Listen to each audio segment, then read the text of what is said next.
passage va, page 147. Le Prinat Trum Shabbat Alpay Mama. Ça qui est écrit le Trum Shabbat, la limite de laquelle on peut sortir le Shabbat, c'est Alpay Mama, 2000 amot, qui est à peu près 1000 mètres. Alpay Mama, c'est Prinat Shmei Alafim. Est-ce que c'est Alpay Mama? Alpay, ça veut dire deux fois Aleph, deux Aleph. Chez Prinat Shne Sechliot. Ce sont deux concepts qui sont distincts. Chez Prinat Shne Sechliot, Prinat Alpayim Shana Shekadma Torah Laolam. Avant que la Torah ne soit donnée dans le monde, il y a eu 2000 ans qui sont passés. Ces 2000 ans représentent deux fois Aleph, deux fois Elef, deux fois 1000. Et ces 2000 ans, c'était le temps où il fallait pour que le monde arrive à la maturité de Matan Torah. C'est-à-dire une fois qu'il y a 2000 ans qui sont passés, où le monde vivait sur des Eretz. Après, Akadosh Baruch Hu, il a décidé de donner la Torah. C'était le moment où le monde est arrivé au maximum, comme on dit, de la période d'essai. C'est comme quelqu'un, il a bien une période d'essai, il achète une voiture, ou il achète une maison, il a une période d'essai. Quand cette période d'essai est terminée, ou on avance ou on termine. Il n'y a pas de... C'est-à-dire les 2000 ans qu'il y avait avant, c'était comme on a vu ce matin dans le Shiur, ces 2000 ans, c'était 2000 ans de Derech Eretz, c'est-à-dire 2000 ans de façon de vivre, si on veut dire libre dans le monde, libre de chercher Hachem comme chacun il l'entendait, ou celui qui avait envie de chercher, ou celui qui n'avait pas envie de chercher, ou chacun il a fait comme il l'entendait. À la fin de ces 2000 ans, c'est terminé, Hachem il a révélé la méthode de vie dans le monde, qui était indépendante de ce que les gens pouvaient penser ou pas penser. C'était la maturité du monde. Ces 2000 ans-là, ils représentent ces deux concepts dont on a parlé déjà la semaine dernière, dont on va parler maintenant aussi. Anuprinashte Adrachim Akdoshim Anal, qui sont les deux chemins dont on a parlé, les deux chemins saints dont on a parlé avant, chez Prinat Azamra et le Kal Beordi, Vayase Leola, chez Prinat Shne Alfin. Alors il y a deux Aleph, qui sont le Aleph de Azamra et le Aleph de Aye Ase Leola. On est page 147. Vous avez les mêmes. 147. 146, c'est à droite, et 147, c'est à la gauche, en bas. Azamra le Lokai Beodi Vayase Leola. Donc il y a deux Aleph et deux Elef aussi. En hébreu, ça s'écrit la même chose. Aleph et Elef, c'est 1000, où la lettre Aleph, c'est la même chose. Alors maintenant, il y a deux esprits, c'est-à-dire deux concepts qui sont tous les deux différents, qui sont Azamra et Lokai Beordi, c'est-à-dire que j'ai trouvé Hachem. Alors à ce moment-là, je fais Azamra, c'est-à-dire je chante pour Hachem, parce que je l'ai trouvé, c'est-à-dire j'ai trouvé sa présence dans le monde, ou bien je n'ai pas trouvé, et je cherche, et je crie Aye Ase Leola, où il est Akadosh Baruch Hu. C'est-à-dire que maintenant, dans la situation que quelqu'un il va vivre dans ce monde, par là où il va passer dans sa vie, il a des périodes d'évidence d'Hachem, qui sont des périodes de joie, des périodes de conscience de l'existence d'Hachem, par le fait que la personne elle a réussi, ou elle est arrivée à quelque chose dans sa vie qui satisfait plus ou moins ce qu'il pensait. Ça s'appelle Azamra et Lokai Beordi, c'est-à-dire je vais chanter pour Hachem avec ce que j'ai trouvé. Beordi, c'est-à-dire j'ai trouvé encore, c'est-à-dire j'ai trouvé quelque chose dans ce monde où, bon Hachem, je vois Kadosh Baruch Hu, je vois qu'il y a ça, dans ma vie, ça va, j'ai des éléments qui sont positifs, Et il y a aussi Aïe Aseleola qui sont le cri vers Hachem. Où est-ce que de Yitzhak Avinu qui dit à son père, mais où est la brebis pour le sacrifice? Maintenant son père il dit, Abraham il dit à Yitzhak on va aller faire le sacrifice. Maintenant Abraham Avinu pour lui c'est-à-dire dans sa tête, dans son cerveau, c'est la fin du monde, puisque c'est la fin de tout ce que Akadosh Baruch Hu lui a promis, tout le projet qu'il pouvait avoir, ça se termine à ce moment-là. Puisque Hachem, lui, il a donné toute sa vie pour Hachem, il a subi des affronts terribles, il a souffert de solitude, il n'avait pas de famille, il n'avait pas d'amis, il n'avait personne qui voulait le suivre. Avraham Avinu, c'était un fou complet pour le monde. Il dit qu'est-ce qu'il est venu, de quoi il parle, d'Hachem, etc. Il était le seul à parler de ça. Alors il était Mama Shechad Aya Abraham, il était unique dans le monde, il était seul, il a commencé à parler d'Akadosh Baruch Hu. Il a commencé à dire au monde entier, vous vous trompez, vous savez pas où on est, vous ne savez pas qui c'est qui dirige le monde, etc. Il a commencé à révéler la Emouna dans le monde, à dire voilà, il y a Hachem. Maintenant il arrive, et Hachem il lui promet tout ce qu'il lui promet, tu vas être un grand peuple, ta descendance ça va être Yitzhak, toutes les promesses que Abraham il a eu d'Akadosh Baruch Hu. Maintenant il arrive, Akadosh Baruch Hu lui dit tu vas aller faire le sacrifice de ton fils. Alors à ce moment-là, il y a toute la vie, tout ce qu'il a vécu, tout qui tourne. C'est-à-dire ça tourne tout, ça s'éteint. C'est pas comme, je vous ai dit, quand il y a eu des guerres, ou même la Shoah, ou des choses comme ça. Non, c'est la Shoah, même si c'était très très dur et tout, mais vous pouvez vous accrocher sur quelqu'un, dire il est méchant, c'est des monstres, ils ont fait souffrir le Ham Israël, mais ici il ne peut pas rentrer dans ça, parce que c'est Hachem qui lui dit, c'est pas des ennemis, c'est Hachem qui lui dit. Alors c'était beau, hein, le projet qu'on avait et tout, c'est super. Hein. Alors voilà, maintenant tu vas aller, tu vas sacrifier ton fils. Alors c'est tout s'éteint, c'est-à-dire dans le cerveau. Le cerveau il tourne sur 180, tout s'éteint dans la pensée de l'individu. Ce qu'il a vécu Abraham Avinu, on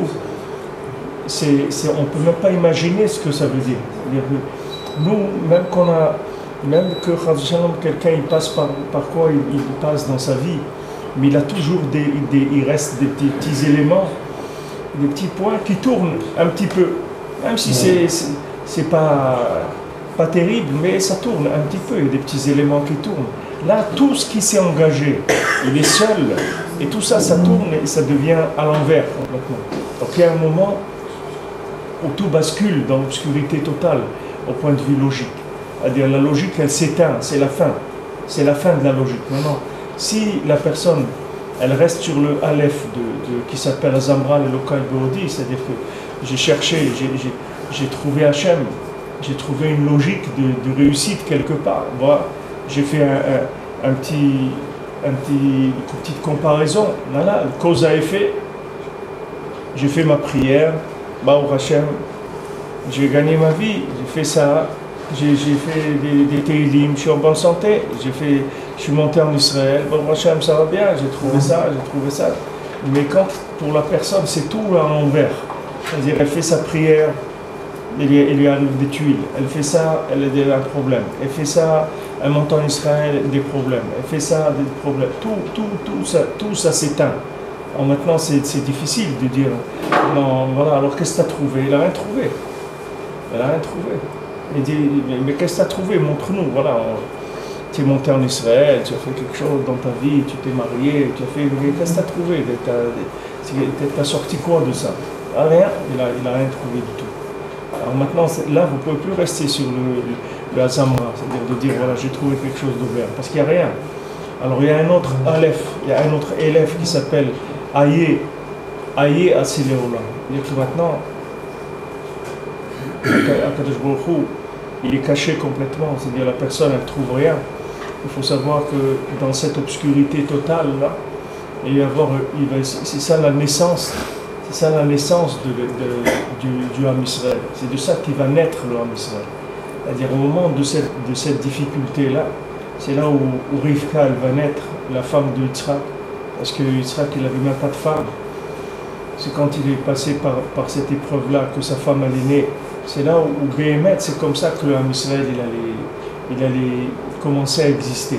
Mais ce passage-là, il est très très difficile. C'est-à-dire que c'est des passages qui sont extrêmement difficiles dans la vie de quelqu'un. Et il y a des gens, ils ont des périodes comme ça, des périodes sur des années de leur vie que c'est comme ça. C'est pas des jours ou des heures. Il y a des gens, ils ont des années où ils ont tout à l'envers. Si maintenant cette personne-là, elle réfléchit une seconde, elle est morte, c'est fini. Elle est morte, elle est terminée. C'est-à-dire elle rentre dans une voie de garage, elle fait semblant de vivre et puis c'est fini jusqu'à qu'elle termine et elle s'en va, c'est tout. Mais maintenant, la Torah elle nous dit c'est pas ça la vie. Hachem il est là. Elle dit où il est Hachem? Où il est Hachem? Où il est Hachem? Des gens explosés dans des bus avec des morceaux de chair dans les arbres. Où il est Hachem? Hachem il dit voilà, moi je vous préfère de tous les peuples. Toi tu nous préfères de quoi? On se trouve avec des os, des morceaux de chair dans les arbres, explosés dans un bus. Voilà. Cette semaine, ils ont trouvé, quelqu'un nous a raconté, il y avait une dame religieuse, elle était dans l'autobus en train de faire lire le Tikkun HaKlali. Mais elle tenait le Tikkun HaKlali à l'envers. Alors quelqu'un, ça lui a paru bizarre. Alors il a été dire, en descendant, il a dit au chauffeur, regarde, je sais pas, il y a une dame là-bas, elle lit le Tikkun HaKlali, mais elle le tient à l'envers. Alors le chauffeur, il a appelé quelqu'un de la sécurité et tout, ils l'ont arrêté, c'était une femme, c'était une terroriste. C'est-à-dire elle avait tout, elle s'est habillée en religieuse, la tête couverte, tout, elle avait un Tikkun HaKlali, mais seulement ils n'ont pas appris comment il fallait le tenir. Alors elle était en train de lire dans l'autobus, mais il était à l'envers le livre. Alors avec ça, ils ont... dit, mais, on va dire un peuple. Maintenant Hachem, il nous dit, voilà, je vous ai choisi, vous êtes les peuples ennemis du monde, etc. C'est à vous que j'ai donné la Torah, c'est à vous que j'ai appris tous les secrets, etc. Mais maintenant, les gens, ils veulent des résultats, les gens, ils sont fatigués. Mais le Ham Israël est fatigué, il veut des résultats. Alors Hachem, il dit, voilà, si tu n'as rien trouvé, alors il faut que tu cries Aïe, où il est Hachem, Aïeka, où est-ce que tu es Hachem?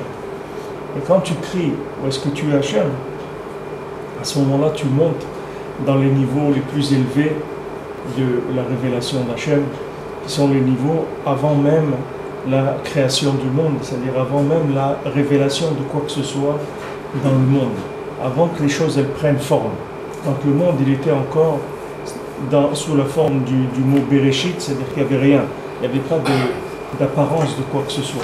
C'est-à-dire que maintenant, quelqu'un qui se trouve dans plus grande obscurité, si jamais à ce moment-là, il ne se décourage pas et il continue à dire, moi, de toute façon, moi, je vais te chercher tout le temps. Le Baal Shem Tov, on lui a dit une fois, parce que le Baal Shem Tov, il avait fait une bracha à quelqu'un qu'il allait avoir des enfants, et bien, c'était quelqu'un qui, même physiquement, il ne pouvait pas avoir des enfants. Comme le Baal Shem Tov, il a dit, alors, il était, Menachamaï, on était obligé de lui donner des enfants à cette personne-là. Alors on a fait savoir au Baal Shem Tov qu'elle avait perdu son monde futur. Alors quand il a pris ça, le Baal Shem Tov, il s'est levé le matin, il a fait une séouda, il a réuni tout le monde, il a fait un repas de remerciements et tout. Alors les élèves lui ont dit qu'est-ce qui se passe, il leur a raconté, voilà, j'ai fait une prière, etc. pour quelqu'un, pour qu'il ait des enfants, et dans le ciel ils étaient très en colère. Donc ils m'ont supprimé mon monde futur. Alors il dit mais pourquoi vous faites un repas? Il dit parce que maintenant ça y est, je suis content, je sais que il n'y a aucun résultat au service d'Hachem que je fais. C'est-à-dire, j'avais toujours une carotte que je vais aller dans le paradis, etc., que après je vais me trouver bien, mais ça on me l'a enlevé. Donc ça y est, maintenant c'est de l'amour pur. C'est-à-dire, il n'y a plus d'intérêt du tout. C'est-à-dire, je sers Hachem parce que je l'aime et c'est tout. Et je sais qu'il n'y aura aucun résultat. Je sais qu'il n'y a pas de résultat, qu'en contrepartie, je n'aurai rien du tout. Je sers Hachem parce que je l'aime, c'est tout, pas pour autre chose, il n'y a plus rien. Alors, vous voyez que la personne, elle passe de la plus grande obscurité à la plus grande révélation qui est l'amour gratuit d'Hachem. Il dit, mais Hachem, qu'est-ce qu'il va te donner? Rien. On dit, mais attends, toi, quand même, tu vois, tu es sérieux, tu fais attention à ce que tu manges, tu fais attention à ce que tu dis, tu fais attention à... Tu fais des efforts, etc. Tu attends... Comme on dit quand on te renvoie l'ascenseur, quelque chose, tu vois que ça s'arrange. On dit, mais on voit que ta vie, elle est pire. Eh bien, Breslever, il se levait tous les soirs à Chatzot, comme ça, pour étudier la Torah et tout. Avec ça, sa vie, elle était pire. Il n'y avait rien qui s'arrangeait dans sa vie. Et on dit, mais c'est écrit que celui qui se lève à Chatzot, ça adoucit la rigueur, ça amène beaucoup de délivrance, etc. On ne voit rien chez toi, on ne voit pas de progrès. Alors elle dit, vous n'avez rien compris. Le progrès chez moi, c'est que je me lève encore un autre soir à Chatzot. C'est ça le progrès, c'est tout. Et rien d'autre. C'est ça. C'est que encore un autre soir, je me lève, et encore je fais le tikkun Chatzot, et encore je pleure sur la destruction du temple, et encore je fais des psaumes pour Hachem, et j'étudie la Torah. C'est ça le résultat. Le résultat, c'est qu'on me laisse servir Hachem encore. C'est ça. C'est mon résultat. Il n'y a pas d'autre résultat. C'est celui-là mon résultat. C'est que j'ai encore accès à ce privilège que je peux le servir. Je dis, oh, mais tu ne veux pas que ta vie, elle s'arrange? Je dis, moi je veux, c'est sûr. Mais voilà, tu n'as pas de résultat. Regarde, il y a des gens, ils ne font pas la Torah. Ils ne font rien du tout. Ils ne gardent pas le Shabbat et tout. Ils gardent la vie. Ils ont une vie super. Et ils ont une belle parnassa, ils ont une belle vie. Ils sont bien, ils sont joyeux et tout. Toi, tu fais la Torah, tu fais tout. Regarde, tu vis comme un pauvre type, tu n'as rien du tout. Tu es toujours en tête comme ça, en train de râler et tout. C'est quoi cette Torah-là? Qu'est-ce que tu as donné dans ta vie? Il dit, mais ce qu'elle m'a donné, c'est que je suis dedans, c'est tout. Je n'ai pas besoin d'autre chose. Ça me suffit. Ça me suffit avec ça. Alors de là, ce côté absurde, c'est de là qui va naître toute la création. Toute la création du monde, elle vient à partir de ce point-là. Parce que ce point-là, c'est-à-dire ce point-là d'incompréhension, c'est ça la base de la création de tout ce qu'il y a dans le monde. Toute la création du monde, elle vient d'un point de non-création, de non-existence. C'est-à-dire que Hachem, avant qu'il crée le monde, il y a eu un passage qui est un passage de l'infini au fini. Et cette transition-là, qui se trouve dans le mot Bereshit, c'est là où il y a toute la création du monde. Toute la création du monde, elle est dans le mot Bereshit, et dans le mot Bereshit, il n'y a rien. Il n'y a rien. Il dit, mais Bereshit, alors quand on dit, qu'est-ce qu'il y a là? Bereshit, oui, d'accord. Le commencement de quoi? Il n'y a rien. C'est Bereshit, c'est tout. Mais dans Bereshit, il y a quoi? Qu'est-ce qu'on voit? On ne voit rien. C'est après, dans le reste des paroles d'Hachem, qu'il va y avoir la création de tout ce qu'il y a dans le monde, le ciel, la terre, le soleil, la lune, les arbres, les animaux, les oiseaux, tout ce qu'il y a eu après. Mais tout ça, c'est dans Bereshit. Tout ça, c'est dans Bereshit. C'est pour ça que quand quelqu'un il fait Shabbat, il rentre dans ce mot-là, Bereshit. Et quand quelqu'un il rentre dans Shabbat, il rentre dans le Bereshit. On dit, mais attends, tu dis Shabbat, c'est la bracha, c'est tout, mais Shabbat, il n'y a rien, tu fais rien du tout le Shabbat. Qu'est-ce que ça veut dire que dans Shabbat, il y a la bénédiction, il y a tout, mais tout se trouve dans le Shabbat. Mais tout se trouve dans le Shabbat au niveau de l'origine des choses. Après, dans la semaine, les choses elles vont se révéler. Mais il faut pas que tu te trompes. Les choses, elles ne se trouvent pas dans les 6 jours de la semaine. Dans les 6 jours de la semaine, il n'y a rien du tout. Les 6 jours de la semaine, c'est que des applications, c'est tout. Mais le cerveau de la chose, le concept de tout ça, il se trouve dans Shabbat. Il ne se trouve pas dans la semaine. Dans la semaine, il n'y a rien. Dans la semaine, il y a 39 travaux, c'est-à-dire on passe dans la réalisation.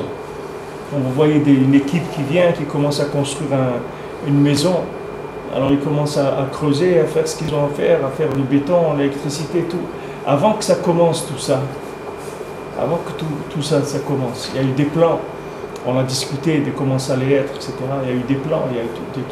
Alors là, c'est là où elle s'est faite la maison. C'est là où elle s'est faite la maison. C'est pas maintenant quand les pierres elles sont venues, etc. Rabbi nous dit que quand quelqu'un il a un projet, quand est-ce qu'il voit son projet? C'est quand il était au niveau du projet.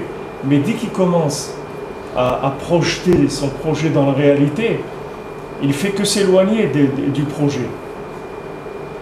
Maintenant, quelqu'un veut construire une maison. Alors, il commence à faire quoi? Il creuse. Il dit, mais attends, tu as dit que tu construisais une maison. Il était en train de creuser un trou maintenant. C'est pas une maison que tu fais. Tu ne dis pas que tu es en train de... Il dit, attends, mais t'es un fou, toi. Tu racontes n'importe quoi. tu nous as montré un truc super avec des lumières, un toit, etc. Maintenant, tu es en train de creuser des trous dans le... Mais attends quoi? La vie de chacun, c'est comme ça. La vie de chacun, c'est comme ça. Sauf ma'aseh b'machshava tchila. C'est-à-dire que maintenant, la fin de l'action, c'est-à-dire le jour où c'est clé en main, vous recevez la maison clé en main, avant de voir la maison clé en main, vous l'avez vu au début dans le projet. Quand vous allez projeter dans ma maison, je veux la salle à manger là-bas, je veux ça comme ci, je veux ça comme ça, etc. Okay. Après, quand on est passé dans l'action, vous êtes éloigné de ça complètement. Maintenant, vous êtes dans le béton, dans les trucs, dans les qui n'ont rien à voir avec le projet. C'est tout des petites particules du projet, mais quand vous les voyez hein, les séparer, elles n'ont rien à voir avec une maison. Ça n'a pas de rapport avec une maison. Quand on va finir tout ça, alors il va y avoir la maison. Dans la vie de chacun, c'est comme ça. Chacun il passe par des périodes qui sont des périodes de vide total. Mais il faut savoir que ces périodes de vide total, c'est là où il construit toute sa vie. Toute sa vie, elle passe par là. Et plus quelqu'un il est grand, et plus il va passer par du vide. Plus le projet il est grand, et plus le vide il va être grand. Plus quelqu'un il est prévu pour arriver à des grandes choses, et plus la période de gestation dans l'obscurité, elle est grande. Et c'est dans cette période-là, il ne faut pas qu'il oublie du tout pourquoi il a commencé à creuser dans un trou. Parce qu'après, des gens ils vont dire « Ah, j'ai compris, c'est une tombe que tu voulais faire, c'est pas une maison, parce que je vois que tu es en train de creuser un trou là. » Ben, il fallait nous le dire, on croyait que c'était une maison. Ah, une tombe, maintenant on comprend, ça va, c'est logique. Tu es en train de creuser pour t'enterrer, il n'y a pas de problème, on a compris. Les gens ils vont le dire, tu es un fou. Tu avais une situation, tu avais ça, tu as laissé ça. Pourquoi? Pour être un pauvre type. Alors le monde entier, il va être complètement en contradiction avec lui. Il faut savoir qu'à chaque fois qu'on doit grandir, on est obligé de passer par ce vide-là. Et plus maintenant le projet il est grand, et plus le vide il est grand. Et toute l'épreuve, c'est pendant ce vide-là, qu'est-ce que la personne va faire? Qu'est-ce qu'elle va faire pendant ce vide-là? Elle reste avec Hachem, ou elle dit, bon, écoute Hachem, tu ne peux pas m'en vouloir. J'ai essayé, tu ne peux pas dire que je n'ai pas essayé. J'ai attendu une semaine, une heure, un mois, un an, 10 ans. Pas dire que j'ai pas... Avant, c'était pas comme ça. Je m'appelle Rafraïkin, Shalom, quand il était dans les camps, il racontait quand il était dans les camps de travail, après dans la Deuxième Guerre mondiale, après la Shoah. Alors il dit que lui, il était fiancé. Combien d'années il était fiancé? Je ne sais pas, peut-être 5 ans, 6 ans, 7 ans, je sais pas, 10 ans, je ne sais pas combien d'années il était fiancé. Mais en tout cas, il s'est fiancé. Et après, il est parti. Et la guerre, les trucs, etc. Après, il a retrouvé sa fiancée. Après, il s'est marié, etc. Avant, c'était pas un problème. Quelqu'un était fiancé, ça y est, il était fiancé, ça pouvait maintenant attendre des années, c'était pas un problème. Ça y est, il était fiancé. C'est-à-dire la chose, elle était réglée déjà. Et il dit, mais attends, mais tu t'es pas marié, tu vas... Non, mais ça y est, on avait ici Rav Nachman Roussicher à Rachalom qu'on a connu. Lui aussi, il s'est marié en Russie, il avait 14 ans ou 15 ans, il s'est marié. Et une fois qu'il a fini la choupa, on lui a dit, voilà, maintenant tu es marié, voilà ta femme, elle est là, donc... Dès que tu auras une parnassa, une maison et tout ça, tu viens la chercher. Elle est là. Elle est à la maison de ses parents. Dès que tu as tout ça, tu viens la chercher. Voilà, il se mariait, et après la choupa, il partait le mari. Il fallait qu'il aille maintenant, et maintenant il va commencer. Il va commencer à chercher un travail, avoir une maison, on met tout en place. Ça va lui prendre le temps que ça va prendre, 1 an, 2 ans, 3 ans. Après, il vient chercher sa femme. Il n'y avait pas le problème qu'il y a aujourd'hui. Mais aujourd'hui, le fait que maintenant, on se trouve dans la 50e porte de la Touma dans le monde, c'est-à-dire on est rentré dans la 50e porte, le fait qu'on est rentré dans l'imaginaire. L'imaginaire, comme son nom il indique, il travaille qu'avec des images. D'accord? Dans l'imaginaire, il faut toujours qu'il ait une comparaison pour exister. Et le principe de l'imagination, ça travaille avec des principes comparatifs. C'est le comparatif qui fait la chose. C'est-à-dire que quand on imagine toujours avec une base de quelque chose. C'est-à-dire il faut qu'il y ait quelque chose à la base, et à partir de ça, on imagine autre chose. Mais imaginez-vous, vous n'avez pas de base de rien. Quand vous allez imaginer, imaginez quoi? Il n'y a pas de base. Quand maintenant, on se trouvait dans les 49 portes, dans les 49 portes de la Touma, il y a toujours une de ces notions qu'il parle ici de Derech Eretz, qui est Kadma la Torah. Il y a toujours un côté fonctionnel du monde, qui sont les midot, des mesures. Les midot, c'est quelque chose. C'est-à-dire, quand il y a des mesures, c'est quelque chose. Il y a des valeurs, c'est quelque chose. Il y a de la moralité, c'est quelque chose. Il y a une compréhension, c'est quelque chose. Il y a de la chokma, de la connaissance dans le monde, de la sagesse. Tout ça, c'est des choses, des éléments que l'homme il peut arriver à attraper quelque chose. Mais quand maintenant, toutes ces choses-là, elles n'existent plus. C'est-à-dire quand maintenant la personne est rentrée dans la 50e porte, là-bas c'est toute l'imagination. Alors dans l'imagination, ça se traduit par une grande impatience, parce que les gens, ils veulent voir des résultats immédiats. Sinon, ils n'ont pas la force. Ils n'ont pas la force d'attendre. Ils n'ont pas la force d'attendre que la chose, elle sorte du concept de Bereshit, qui est le concept de l'obscurité totale, vers la création. Ils ne peuvent pas comprendre que de ce Bereshit où il n'y a rien, il va y avoir tout qui va sortir.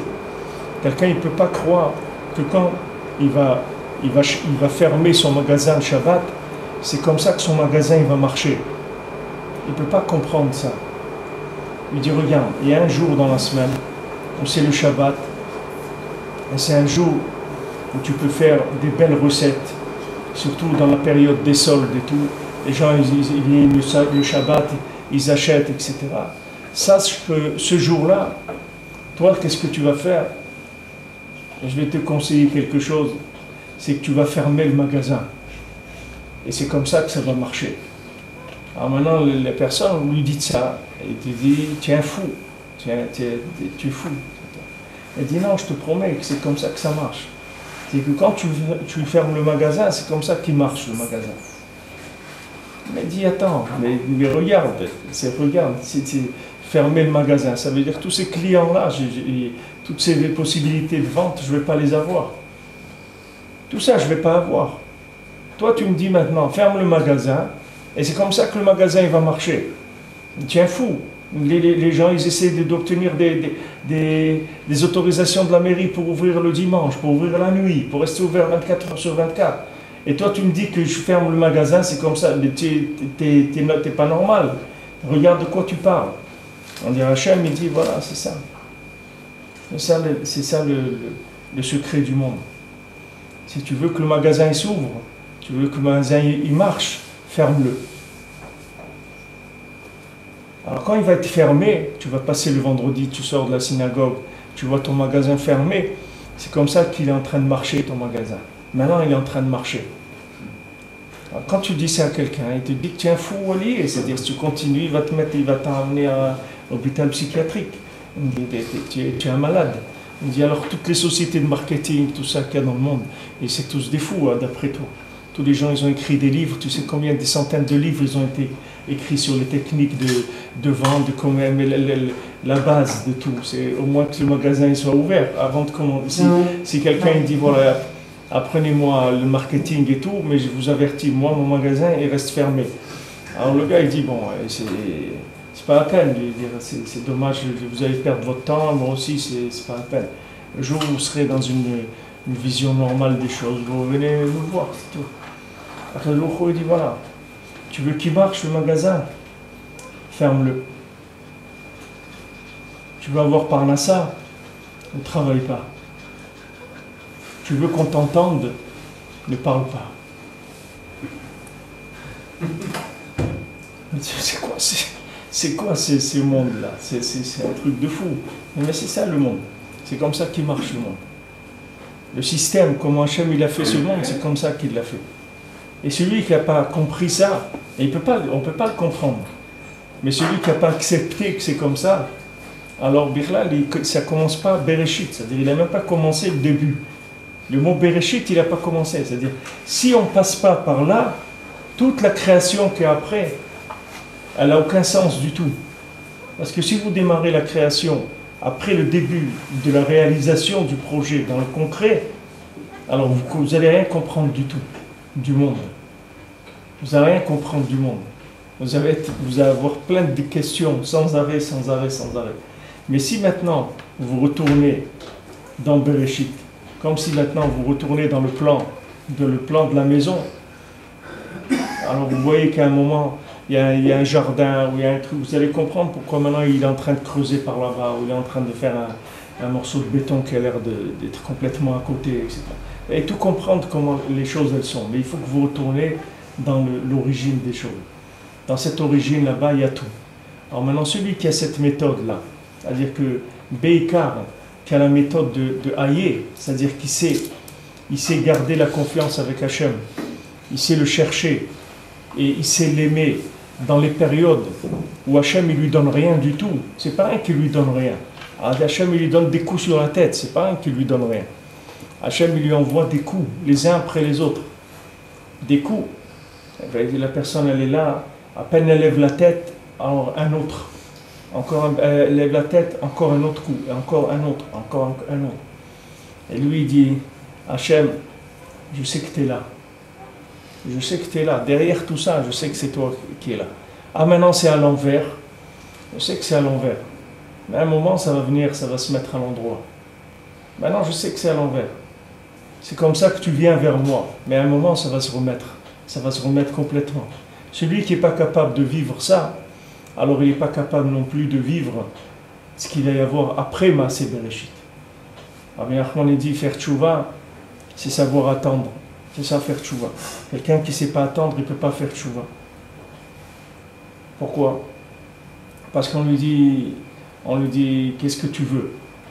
Voilà, moi je veux servir Hachem, je veux apprendre la Torah, je veux être bien, je veux avoir des bonnes midot, je veux me marier, je veux avoir une bonne parnassa, et faire tout ce qu'il faut pour être bien dans ce monde, avec la Torah, avec Hachem, avec tout. Okay. Alors, il dit c'est un bon projet que tu as. Alors maintenant, attends, on va venir te chercher. On dit mais combien de temps je vais attendre? On dit c'est attente indéterminée. Mais sache que si tu attends, tu restes là, dans la salle d'attente, un jour on va venir te chercher. Quand? Rien. Donnez-moi à peu près. C'est pas.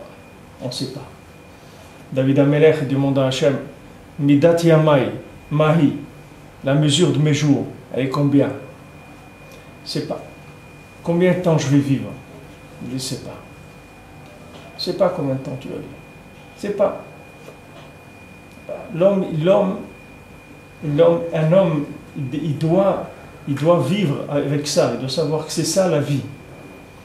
Et si une personne, elle se lance dans des grands projets, il faut qu'elle sache qu'elle va avoir des grandes obscurités dans sa vie. Que plus le projet va être grand, et plus le projet il va être audacieux, et plus le magasin il va être fermé. Plus maintenant la réussite elle est grande, et plus le magasin il va être fermé. Et puis à chaque fois que lui va passer devant le magasin, il va dire comment sacrifier son fils, et de ce fils-là que je vais aller sacrifier, de lui il va sortir un peuple. Mais comment il peut sortir un peuple de quelqu'un que je vais aller maintenant? Voilà, j'ai le couteau, je vais aller maintenant, je vais le sacrifier. Et qui est-ce qui me dit de faire ça? C'est Hachem. Et il n'y a aucune contradiction. C'est la même bouche qui a dit ça. La même bouche qui a dit, et en qui j'ai confiance. Et je sais que c'est vrai. Je sais qu'il va sortir un peuple qui va inonder le monde, qui va éclairer le monde. La même bouche qui a dit ça, c'est elle qui dit de maintenant, je dois aller le sacrifier. Et il n'y a aucune contradiction. Et c'est la même chose. Et les deux, ils vont se réaliser et c'est la même chose. Il n'y a aucun problème. Alors pour ces passages-là, c'est les passages les plus difficiles de la vie. Quand une personne, elle passe par ça, une fois qu'une personne elle a un peu réussi, un tout petit peu, qu'elle a mis déjà dans sa vie quelques points de repère qui sont bien visibles, même si c'est des petites choses, ça y est, la personne elle est sauvée déjà. Parce qu'elle revient toujours vers ses points de référence, et ça l'encourage pour pouvoir continuer. Mais quand il y a des périodes où on ne voit rien. C'est-à-dire qu'il n'y a pas de vision de résultat de quoi que ce soit. C'est très difficile. Il y a des périodes qui sont très difficiles. Alors Rabbi Nathan il dit Shne Sechiliot Kedoshim Ametiyim. C'est ça, c'est ces deux concepts-là qui sont le Nyan de Shabbat, qui sont le Trum Shabbat, la limite de Shabbat. Sheu Gvul HaKdusha. Ça, c'est les limites de la Gdusha. Il faut savoir que toute la sainteté du Ham Israël, elle est enfermée dans ces deux concepts-là. Un concept, c'est de trouver les points positifs. Et quand je n'ai pas trouvé de points positifs, je n'ai pas trouvé de résultats valables dans ma vie. Je ne sais même pas pourquoi j'existe. Je ne sais même pas pourquoi Hachem m'a amené dans ce monde. Qu'est-ce que je suis en train d'ajouter au monde? Je n'ai pas découvert la pénicilline, je n'ai pas découvert l'Amérique, je n'ai pas découvert le laser. Qu'est-ce que j'ai fait dans ma vie? J'ai découvert 2-3 restaurants où je vais manger, c'est tout ce que je fais. J'ai rien découvert dans ma vie. J'ai rien fait de ma vie. Pourquoi Hachem Bichlal il m'entretient ici? Qu'est-ce qu'il a à faire avec moi? Qu'est-ce qu'il a à faire avec moi? Je viens, je lui demande à Hachem, je lui dis, Béhémet, dis-moi, comme ça, disons, parlons ouvert, comme on dit. Qu'est-ce que tu as à faire de moi ici? Béhémet, que tu me laisses ou que tu m'enlèves, qu'est-ce que ça va s'en changer dans l'histoire du monde? Ben Adam, il ne sait même pas ce qu'il fait ici. Il ne voit pas qu'il a rajouté quelque chose dans le monde. Il dit, voilà, je sais pas, voilà, tant d'années de ma vie sont passées. Dites-moi un résultat, ce que j'ai fait. Rien du tout, ça n'a rien fait. On vient pour se réparer nous-mêmes, on vient pour se réparer nous-mêmes, on vient pas pour ajouter quelque chose. Non? Mais se réparer nous-mêmes, il faut que tu aies des résultats, non? Oui. Même si tu pars dans cette logique, tu es venu pour te réparer, ok. Mais au moins, si tu rentres à l'hôpital, il ne faut pas que là-bas tu attrapes des virus pires que ceux que tu avais avant de rentrer, sinon que si tu es rentré faire là-bas. Il y a des gens, ils n'étaient pas dans la Torah, ils étaient toujours en train de rigoler, ils aimaient tout le monde et tout. Ils sont devenus religieux, ils ont commencé à faire de la shonara, il n'aime pas son voisin, il a des histoires avec l'autre, et des problèmes avec celui-là, et des problèmes dans son travail. Il dit, ah, mais attends, avant il n'était pas dans la Torah, il n'avait pas de problème comme ça. Quelqu'un m'a dit, il habitait dans un quartier qui n'était pas très religieux, il avait des voisins extraordinaires, il s'entendait avec tout le monde et tout. Et il a dit, bon, il faut qu'on habite dans un quartier plus religieux pour les enfants, etc. Il m'a dit, dès que je suis arrivé là-bas, il m'a dit, c'est incroyable. Tous les voisins, c'est que des disputes avec tout le monde. Il n'y a pas, si la poubelle, tu la laisses dehors 1 heure, ils appellent la police. Si tu as un truc, il m'a dit, on ne sait pas où on est en train de vivre. Avant, on était dans un quartier qui n'était pas religieux. Tous les gens, ils étaient gentils. Maintenant, le quartier religieux, c'est la guerre avec tout le monde. C'est quoi cette histoire-là? C'est ce principe-là. Tous les gens, ils vivent avec ça toute la journée. Toute la journée, les gens, ils ont comme ça des comparaisons et des contradictions. Il faut savoir que tout ça, ça s'appelle l'attente de la tchouva. Tu restes là, tu attends, c'est tout. Et tu vas avoir beaucoup de contradictions. Parce que toutes ces contradictions-là, c'est la preuve de la création de ce qui va venir après. Et toutes tes applications qui vont sortir après, elles vont sortir de ça. C'est pour ça que c'est le Trum Shabbat. C'est-à-dire que la limite du Shabbat, tout le Shabbat, il est enfermé dans ces deux principes-là. Ce que tu as trouvé de positif, et ce que tu n'as rien trouvé aussi. Quand tu n'as rien trouvé. Savoir que quand tu n'as rien trouvé, tu as trouvé aussi.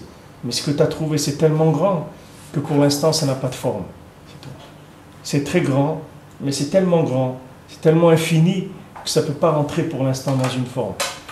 Et si tu as une neshama qui est très grande, et si tu as un vouloir qui est très grand, alors sache que tu vas passer par beaucoup d'obscurité. Et pendant cette période d'obscurité, le monde entier va essayer de te décourager en te disant, puisque maintenant tu n'as pas de résultat, ça veut dire que tu ne vaux rien. C'est comme ça que le monde il approche, parce que le monde il vit avec des résultats. La société elle vit avec des résultats.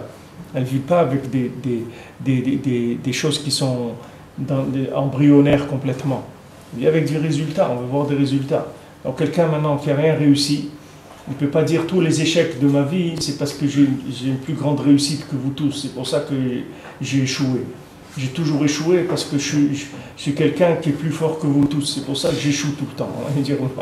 Non seulement tu es nul, mais en plus tu es fou. En plus de ça, à part que tu es nul, en plus tu es fou. par-dessus tout ça, la nullité, tu as ajouté la folie aussi. Et c'est comme ça que la vie de quelqu'un. Rabbi Nachman est venu révéler ça, qu'on est dans la 50e porte, la 58e porte, là-bas, il n'y a pas de forme, parce que c'est la 50e porte. Dans le 49, vous avez des formes. 49, c'est 7 x 7, c'est les 7 midot, les 7 mesures de Chesed, Gvura, Tiferet, Netzach, Hod, Yesod, Malchut, les 7 sphirot.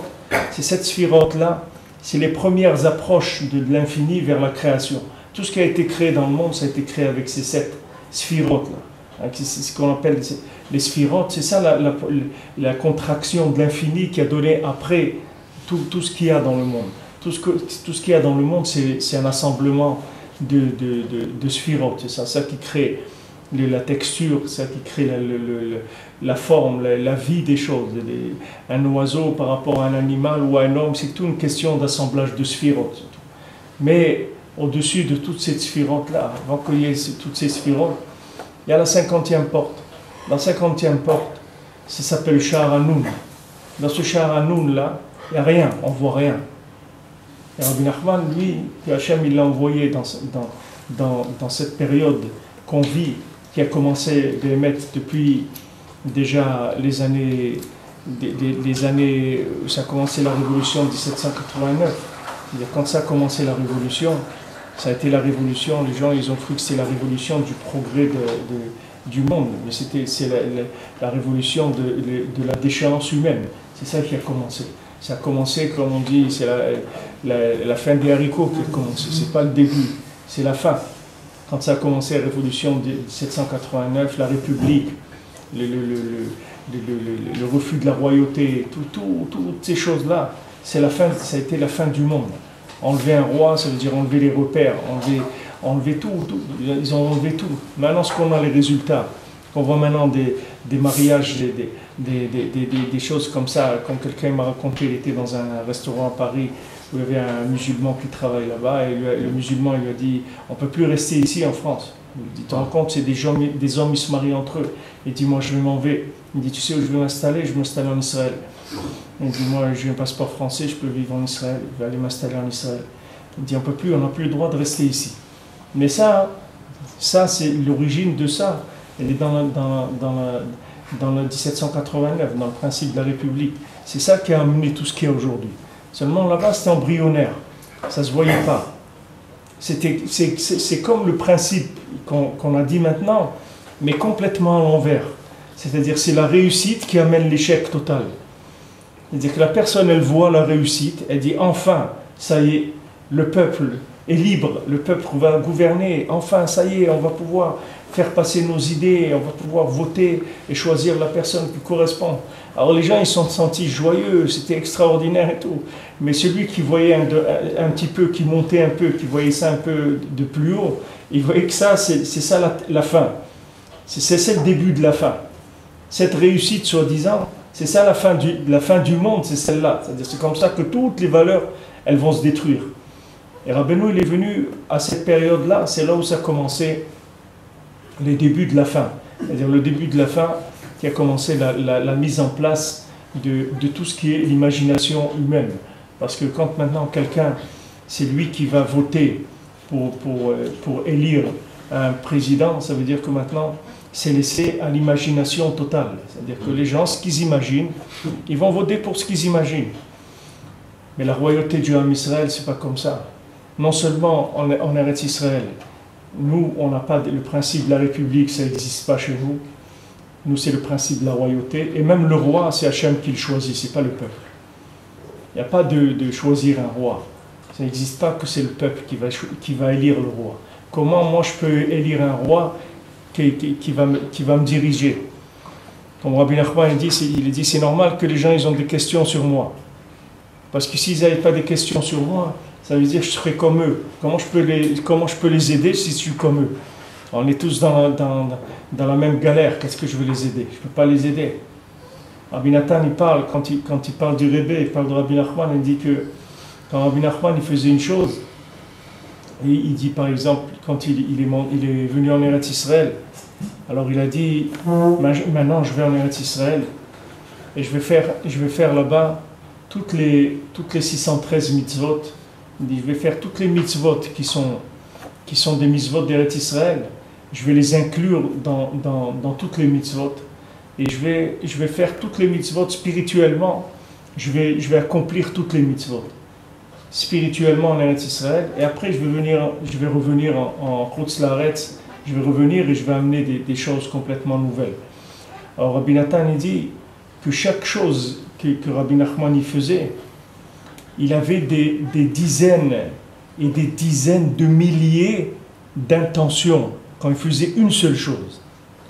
Jamais il faisait une chose avec une seule intention, ou deux ou trois. Quand il faisait une chose, il avait plusieurs dizaines de milliers d'intentions dans chaque chose qu'il faisait. Il dit, à plus forte raison, quand il est monté en Eretz Israël, on sait qu'il est monté en Eretz Israël avec tellement d'enthousiasme et il a été tellement fort vers ce principe d'Eretz Israël, comment il s'est annulé, comment il a créé tous les chemins de la tchouva, comment il est monté en Eretz Israël, sa façon, son voyage, comment il est arrivé en Eretz Israël, que ça a été toute une construction à laquelle après elle a donné toute la Torah qu'il a enseignée après, qui était une Torah, un enseignement beaucoup plus élevé que tous les enseignements qu'il avait après, qu'il avait dit avant, pardon. Alors Rabbi Nachman il dit Rabbi Nathan, il avait plusieurs dizaines de milliers d'intentions dans chaque chose qu'il faisait. Donc il ne faut pas croire que quelqu'un il vient, il peut comprendre, il croit qu'il voit un tzaddik comme Rabbi Nachman, il croit qu'il voit un rabbin, il a réfléchi sur la Torah, il a écrit des livres. Mais c'est pas ça, il ne faut pas croire que c'est ça, c'est pas ça Rabbi Nachman. Rabbi Nachman c'est pas ça. Rabbi Nachman, chaque chose qu'il faisait, il y avait des dizaines de milliers de choses qui tournaient autour de chaque chose. C'est-à-dire, il mettait en place des choses énormes. Alors lui, son nom, le nom Nachman, je l'ai dit plusieurs fois, il rapporte Rabbi Nachman dans le Corvéon. Rabbi Nachman, le nom Nachman, c'est Moach Nun. Il y a deux Nun. Au milieu, il y a Moach. C'est ça le nom, Nachman. C'est fait avec Moach Nun. C'est le cerveau de la 50e porte. C'est-à-dire, c'est le spécialiste mondial qu'il n'y a jamais eu dans le monde, c'est le spécialiste de l'imagination. C'est le spécialiste de la guérison de l'imagination. Maintenant, si vous prenez Noun, vous voulez l'écrire en français, comment vous allez écrire? Ça donne non. C'est ça, si vous écrivez Noun en français. Noun en français, c'est non. C'est-à-dire, quand les gens ils ont vu ça, ils ont dit non. C'est-à-dire on ne veut pas ça. On ne veut pas. On dit tu veux ou tu veux pas, et le monde il va rentrer là-dedans. Parce que de cette 50e porte, c'est-à-dire de l'extinction de la logique dans toutes les sphirotes, c'est ça qui va amener la Géoula. La Géoula, elle ne peut pas venir par de la logique. C'est écrit que Mashiach il vient que Be'esech Hadat, c'est-à-dire Mashiach il va venir que quand maintenant on est Be'esech Hadat, c'est-à-dire qu'on n'est plus conscient exactement de ce qui est en train de se passer. C'est pour ça que Rabbi Nachman a beaucoup crié sur les rabbinim qui ont donné des dates pour la venue de Mashiach. Rabbi Nachman a dit d'abord quand on donne une date, c'est sûr que cette date-là il ne va pas venir. Parce que c'est écrit qu'il doit venir quand on ne s'y attend pas. Alors si maintenant on est en train de prévoir le défilé du 14 juillet, c'est sûr que ce jour-là il ne va pas venir. Si on dit ce jour-là, c'est ce jour-là. Si on a prévu les choses, c'est sûr qu'il ne va pas venir à cette date-là. De l'attendre tous les jours. De l'attendre, oui. Oui, mais il n'y a pas de date. Et si on l'attend BMS tous les jours, on ne sera pas surpris qu'il vienne. Tu l'attends? Le BMS, quelqu'un qui attend BMS tous les jours, il ne sera pas surpris. Donc s'il n'est pas surpris, il ne pourra pas venir. C'est pas surpris maintenant que c'est bien que tu demandes ça, parce que c'est la suite de ce que je voulais dire. Mais surpris, ça veut dire que maintenant, tu n'as plus la tête. C'est-à-dire c'est-à-dire ton date, il ne marche plus. C'est-à-dire que tu n'as plus de mesure dans la tête. C'est-à-dire que tu ne sais plus mesurer. Tu ne sais plus si tu es en évolution, tu es en train d'avancer, en train de reculer. Tu ne sais pas ce que tu ne peux plus te rendre compte de ce que tu es en train de faire. Parce que tu as dépassé les mesures, les sphirotes. Tu es dans un monde dans lequel il n'y a pas de sphirotes qui gèrent les choses. C'est pour ça que tu as Yom Yom. Quand on dit quand est-ce que Mashiach vient, il dit Yom. Bonjour. Il Bekolot Tishma. Non, il ne vient pas déranger. Mashiach, attends, Mashiach, c'est Derech Eretz. Il ne vient pas déranger. Il ne vient pas déranger le monde. Mais après, à partir de Chatzot, il peut venir. Parce qu'après Chatzot, ça commence le jour.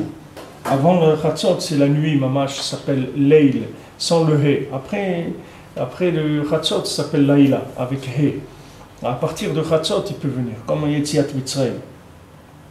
C'est au Prinat Trum Shabbat, qui Shabbat Klalut Kedushat Israël. Shabbat, ça inclut toute la sainteté du Ham Israël. Qui a derrière chez la Zamora, au Prinat Aleph, parce que le chemin de Azamora, ce sont des concepts. Des concepts. Quand on dit qu'il faut vivre, vous voyez, Yoshua bin Nun, on dit lui, Lo Yamish Mituch HaOel, il ne bougeait pas du Oel de Moshe, c'est-à-dire il ne sortait jamais de la tente de Moshe. C'est-à-dire il ne sortait jamais de la tente, il était enfermé tout le temps, pas du tout. C'est-à-dire il était enfermé dans il rentrait dans des concepts toujours de Moshe Rabbeinu. Il y a des concepts, Rabbeinu il a donné des concepts. Tout le écoutez-moi, tout le Sipurim Masiot, c'est des concepts. C'est-à-dire quand on parle de Azamra par exemple, c'est un concept de trouver le point, de trouver le positif. C'est un concept. Quand on parle de Aïe, c'est un concept de crier Aïe quand on est dans. Alors, comme ça, Rabbeinu il a donné des centaines de concepts. Et il faut rentrer dedans de ces concepts. Il faut vivre à l'intérieur de ces concepts. C'est pour ça qu'il s'appelle Yeshua bin Nun, dans le Nun, il vit, à l'intérieur du Nun. Vous prenez le Nun, à l'intérieur là-bas, il vit dans l'intérieur du Nun. Qu'est-ce que c'est l'intérieur du Nun? Dans le nom Nachman, c'est le Moach, c'est le Moach du Tzadik. Le Moach, le cerveau du Tzadik, le Moach du Nun, c'est là-dedans où Yeshua, l'élève, il vient à l'intérieur du Moach du Tzadik. C'est-à-dire le Moach du Tzadik, il a amené avec son cerveau, il a amené des principes dans le monde. Des principes que, c'est pas des, je vous le répète, parce que l'approche des enseignements de Rabbi Nachman, c'est pas des chitushim de Torah que des gens ils ont écrit en cuisinant des éléments existants. Pas du tout. Ce sont des éléments qui n'ont jamais existé dans le monde. Quand on parle de Aïe, ça n'existe pas dans le monde. Ça n'existe pas. Hein? Yitzhak, il avait trouvé pourtant Aïe. Quoi? Yitzhak, c'est lui qui l'a trouvé, non? Il a trouvé. Mais d'où tu sais que Yitzhak il a trouvé Aïe? Tu aurais lu la Torah comme ça. Personne ne sait qu'est-ce que c'est Aïe. Non, il a crié, qu'est-ce qu'il a? Il a crié, il a le droit, le pauvre. On l'emmène pour l'égorger, il peut quand même. Et il a de la peine. Il dit, attends, tu m'as dit qu'on va aller faire un sacrifice, je ne vois pas où est la brebis. Il a le droit quand même de parler, ou de s'exprimer. Mais ça, c'est le lévouche. Rabbeinu, il a pris un lévouche, il a pris le vêtement après. Il prend le vêtement de la Torah pour dire ce qu'il a à dire. Mais le principe de Haïe, il ne vient pas de quelqu'un qui a cuisiné en lisant le Chumash. Ce n'est pas de ça qu'il est sorti le principe. Le principe de Haïe, il vient avant la création du monde et avant que la Torah elle soit révélée dans le monde. Seulement là où le Rebbe il a été le chercher, après il a descendu et il l'a mis dans ce vêtement-là. Mais il aurait pu le mettre dans un autre vêtement aussi. Il l'a mis dans ce vêtement-là. Mais ça, ce sont des ohalim, c'est-à-dire ce sont des tentes. Des tentes, c'est-à-dire ce sont des lieux de résidence spirituelle. Qu'est-ce que c'est ces lieux de résidence spirituelle? C'est-à-dire que quand tu rentres dedans, c'est ça qui te soigne, c'est ça qui change ta vie, c'est ça qui fait de toi quelqu'un d'autre. Pour ça que dans le site, j'ai écrit « J'écoute, ma vie change ». Les gens au début ils rigolaient ou ils ne comprenaient pas. Et après, bon, combien de dizaines de gens ils m'ont écrit et m'ont dit quand je les ai rencontrés, et ils me disent, je dois vous dire que si j'ai commencé à écouter EBMet, ma vie elle a changé complètement. Maintenant, qu'est-ce qui change la vie? Qu'est-ce qui change? C'est pas pourquoi vous allez dire à quelqu'un il faut être bessimra, il faut faire ça et ça va lui changer sa vie. Il y a beaucoup de gens qui disent ça, ça ne change pas la vie des gens. Non, c'est que Rabbeinu il amène des principes. Quand tu rentres dans ces principes-là, ce sont des médicaments spirituels. C'est-à-dire, ça soigne l'âme. Quand tu rentres dedans, ça te soigne de tous les problèmes que tu as pu attraper depuis Adam Arishon. Ce n'est pas maintenant. Ce que tu as fait maintenant par rapport à ce que tu as fait depuis la création du monde, c'est rien du tout. Tout ce que tu as pu faire comme bêtises dans ce monde, c'est rien par rapport au casier que tu as des autres générations. Tu comprends? Depuis Adam Arishon, la Neshama, elle est là, elle revient, elle revient, et à chaque fois, elle répare un petit peu, elle abîme, elle répare, elle abîme, elle répare, elle abîme. Maintenant, Rabbi Nachman, il dit, moi, je termine, ça y est. Avec moi, je vais terminer. C'est-à-dire que tu ne vas plus revenir. Sache que quand tu vas venir chez moi, tu ne reviendras plus dans ce monde. C'est fini. De chez moi, tu sors et tu vas aller dans ta place, dans le Gan Eden et tout, c'est fini. Tu ne reviendras plus jamais ici. Pourquoi, comment il peut te garantir ça? D'où il sait qu'est-ce que tu vas faire dans ta vie? Pourquoi? Alors je ne suis pas libre. Je ne suis pas libre de faire. Et il dit non, tu es libre d'arriver chez moi. Mais quand tu vas arriver chez moi, tu n'es plus libre après. Je vais dire que je ne suis pas libre. Je peux faire ce que je veux, tu ne peux plus faire ce que tu peux. Pourquoi? Parce que je vais t'attraper la tête et je vais te soigner la tête. C'est tout. Ta tête, elle va se soigner. C'est-à-dire que tu vas changer. En douceur, tu ne vas rien sentir du tout. Ne crois pas, il n'y a pas d'opération, il n'y a pas de truc, ni à cœur ouvert, ni à cœur fermé, ni rien du tout. Ça va on n'a pas l'impression de bouger. Hein? On n'a pas l'impression de bouger pourtant. Ah ouais, c'est ça ce qu'est Shabbat, tu n'as pas l'impression de bouger. Shabbat, tu as l'impression que tu travailles. Eh ben, c'est le jour où tu travailles le plus. C'est le jour où tu travailles le plus, le Shabbat. Mais seulement tu travailles dans l'origine du travail, pas dans le travail. Comme tu travailles dans des sociétés de services, tu fais rien. Qu'est-ce que tu fais dans une société de services? Tu vends des services, des principes à droite, à gauche. Mais les maasés, on ne mange pas avec ça. Il n'y a personne qui mange des services. Ça ne nourrit pas le monde. Mais pourtant, c'est avec ça qu'après les gens ils arrivent jusqu'à concrétiser des choses et qu'il y ait de la fabrication qui existe et des éléments. On ne voit rien. C'est sûr qu'on ne voit rien. Il y a ces léos-là, mais des fois tu vois un petit peu. Des fois tu fais une comparaison sur quelques années. Tu vas voir une chose, comment tu faisais avant, et tu vas voir maintenant, tu vas voir qu'il y a eu un changement. Mais comment il a été opéré le changement, tu ne sais pas. Alors le changement, il est opéré par le fait que ton esprit, tu le rentres dans ces principes-là. Quand tu rentres dans le Yamish Mitoch Ha'oel. Tu n'as pas besoin de comprendre quoi que ce soit. Tu n'as rien à comprendre. Le hikar, c'est qu'on te soigne. Ce n'est pas que tu comprennes des choses. Au contraire, parce que dès que tu comprends, sache que la chose, elle ne te servira plus. Dès qu'une chose, tu l'as comprise, elle ne peut plus t'aider. Une chose, elle peut t'aider si tu ne la comprends pas. Le jour où tu comprends quelque chose, cette chose-là, elle ne peut plus t'aider. C'est fini. Parce que cette chose-là, tu l'as mangée. C'est fini. La chose, elle ne peut plus t'aider. La chose, elle pourra t'aider tant qu'elle est étrangère à toi, elle est au-dessus de toi. Elle a une force de te manipuler, de se soigner. Et une fois que la chose, tu la comprends, c'est pour ça que la Torah de Rabbeinu ne te donne pas des compréhensions, elle te donne des principes. Ces principes-là, tout ce que tu vas essayer de les comprendre, c'est uniquement pour rentrer dedans. L'utilisation de la compréhension, c'est pour rentrer dans l'attente, si tu veux. Mais quand tu es dans l'attente, ce n'est pas cette compréhension-là qui va te servir. Ce que tu as compris, c'était juste pour rentrer dedans. C'est un placebo. Hein? C'est un placebo. Et après, ça travaille tout seul. C'est pas un placebo, c'est que c'est le moyen de rentrer à l'intérieur de la chose. Comment tu vas rentrer dans un principe? Il faut que tu vas utiliser quoi? Il faut utiliser ton cerveau, ton cœur, et ça va passer par des mots, qu'ils soient écrits ou qu'ils soient dits. Ça va passer par des mots, une musique. Pour l'instant, la musique, on n'a pas été zoré encore. Il va venir un moment où il y aura une musique qui va emporter le monde entier. Pour l'instant, ce n'est pas de la musique encore. Rabbeinu, il n'a pas voulu révéler la musique. Rabbeinu, il a dit, chaque principe que j'ai, il a une danse et une musique. Une musique et une danse. Si je révèle la musique et la danse, le monde entier, il serait inclus dans l'infini. Les hommes, les animaux, les plantes, les pierres, tout.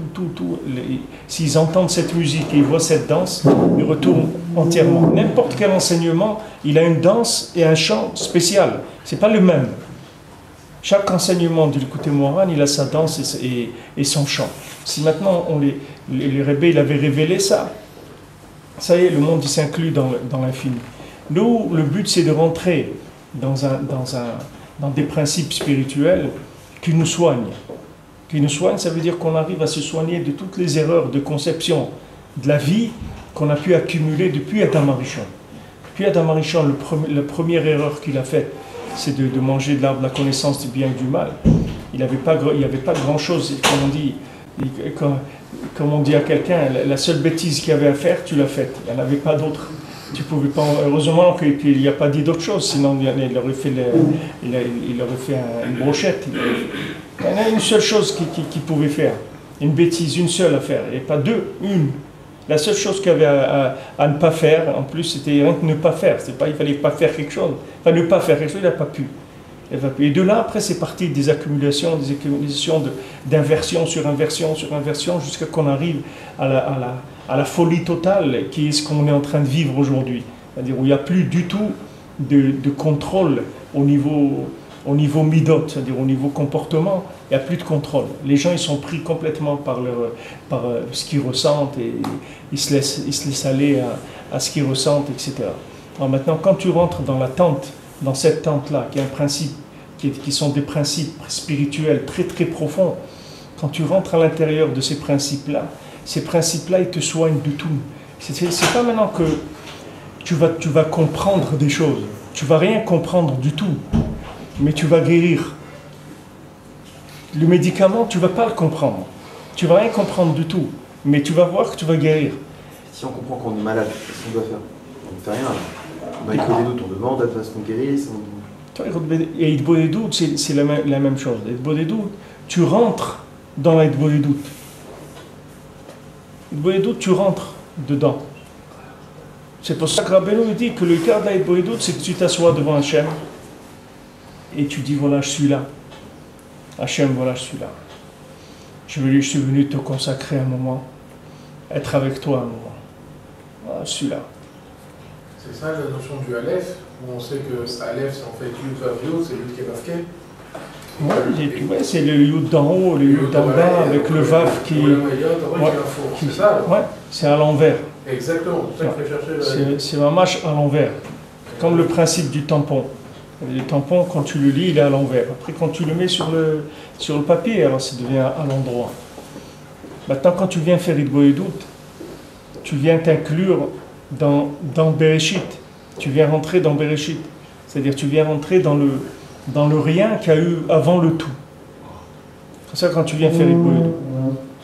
Et le Rav, je ne sais pas si c'est jeudi, non, c'est dans la semaine jeudi, mais le Rav Ephraim Onek Shabbat, il s'appelait Rav Ephraim, il a écrit un sefer qui s'appelle Onek Shabbat, c'est un livre où il y a des lettres à lui. C'était un très grand Talmid Chacham, c'était même plus qu'un Talmid Chacham, c'était un Admour. Il était Admour, il était un Rebbe, il avait des centaines de chassidim. Et un jour, il est venu, il leur a dit, moi je deviens un chassid Breslev, celui qui veut qu'il me suive, mais j'ai déposé le bilan, ça y est, je continue plus. Il est devenu un Breslever Pachout, il était ici en Eretz Israël, mais c'était un très très grand Oved Hashem. Alors lui il dit que la paracha qu'on a passée, Balak dit, la paracha de Balak c'est quoi? Qu'il est venu Bilam apprendre au Ham Israël que le Kohar de la Tfila, il est venu dire, regarde, votre force à vous elle est dans votre bouche. Sachez que tout ce que vous allez faire dans votre vie, tout ce que vous allez pouvoir réussir, c'est rien qu'avec votre bouche. Avec la parole, de parler avec Hachem, vous pouvez tout faire. Alors il dit que d'abord le mot Balak, c'est Rochetevot. Beno le Ben Kono, c'est Balak, c'est-à-dire entre la personne et son créateur. C'est-à-dire quand Rabbeinu dit les Daber Beno le Ben Kono, quelqu'un va parler entre lui et son créateur, c'est le mot Balak. Il dit en plus, si tu regardes dans Parashat Balak, il n'y a pas de mitzvot. Il n'y a aucune mitzvah. Tu regardes à la fin c'est un chumash où il te dit les mitzvot, tu verras qu'à la fin de Balak, il n'y a aucune mitzvah. Pourquoi? Parce que Rabbeinu il a dit que Hitbodedut, c'est Ma'ala Gdola Eliona Minakol. Que la Hitbodedut, c'est au-dessus de tout. Donc il n'y a pas de mitzvot dans la paracha. Il n'y a rien qu'Hitbodedut, c'est tout. C'est la seule chose dont on parle. Toute la paracha, elle parle que de ça. Le fait que de parler du rapport entre l'homme et son créateur au niveau de la parole. Alors quand tu viens faire cette Hitbodedut, les maasé, qu'est-ce que tu fais? Tu remontes dans la racine des choses. Tu remontes dans l'origine des choses. Tu remontes dans Shabbat, tu remontes dans Bereshit. Et là-bas, tu remets tout en place. Tout se remet en place. Si maintenant la sortie du Shabbat au Yom Rishon, elle n'était pas terrible, quand tu retournes faire Hitbodedut, tu répares ça. C'est-à-dire tu retournes dans le Shabbat qu'il y a dans le Yom Rishon. Tu retournes dans le Shabbat qu'il y a dans le Yom Sheni. Dans chaque jour, il y a un moment de Shabbat. Parce que chaque jour, il est attaché à Shabbat. Maintenant, tu retournes dans le Shabbat du jour, et là-bas, tu répares. Après, tu peux revenir dans le jour et réussir. Tu redresses, si tu veux, le volant, tu remets les choses en place. C'est pour ça que le Ikar de la Hitbodedut, c'est la disponibilité du temps et du cœur. C'est-à-dire tu te mets devant Hachem, tu t'isoles avec Hachem, tu dis Hachem, voilà, je suis là. Je suis venu passer un moment avec toi, c'est tout. Et après, tu parles pas, tu dis un peu, ce que tu vas dire ou tu vas pas dire, c'est pas ça le Ikar. Le Ikar, c'est la disponibilité du cœur et du temps. Quand tu rentres et ça, c'est comme ça que tu rentres dans la Hitbodedut. La Hitbodedut, ça veut dire que tu rentres dans l'intimité avec Hachem, à un moment. Cette intimité-là, elle est partout. Tu vois, Yoshua Benoun, il ne fait rien pour lutter contre les Meraglim. Tu vois, Kalev Ben Yefoudé, il a été à Hebron, prier. Il est allé, même si c'était dangereux et tout, il était tellement angoissé du Inyan de Meraglim, parce qu'il a vu que c'était une clipa, que c'était impossible de s'en sortir. Il a vu qu'il fallait des nissim pour sortir, c'était quelque chose de très fort. Donc il a été à Hebron pour prier, Kalev Ben Yefoudé. Mais Yoshua Benoun, il n'a même pas vu passer. Ça n'était même pas une épreuve pour lui, ça n'existait même pas pour lui. C'est même pas venu dans sa tête qu'il y a une épreuve, comment je vais faire, et voilà, rien du tout. Pourquoi? Parce qu'il était dans le OL de Moshe Rabbeinu. Que là-bas, il y avait pas ces virus-là, ils n'existaient pas, ils ne rentraient pas dans le OL de Moshe Rabbeinu. Des choses qui n'existaient pas. Il dit que le problème, il était résolu bien avant qu'il commence à prendre forme. Le virus, il était déjà tué avant même qu'il commence à exister. À peine il commençait à sortir qu'il était déjà terminé. Ça, ce sont des principes spirituels que le Rebbe il a descendu dans le monde. Comment Rabbeinu il a dit à Rabbi Nathan, il a dit, tu sais pourquoi tu n'es pas joyeux?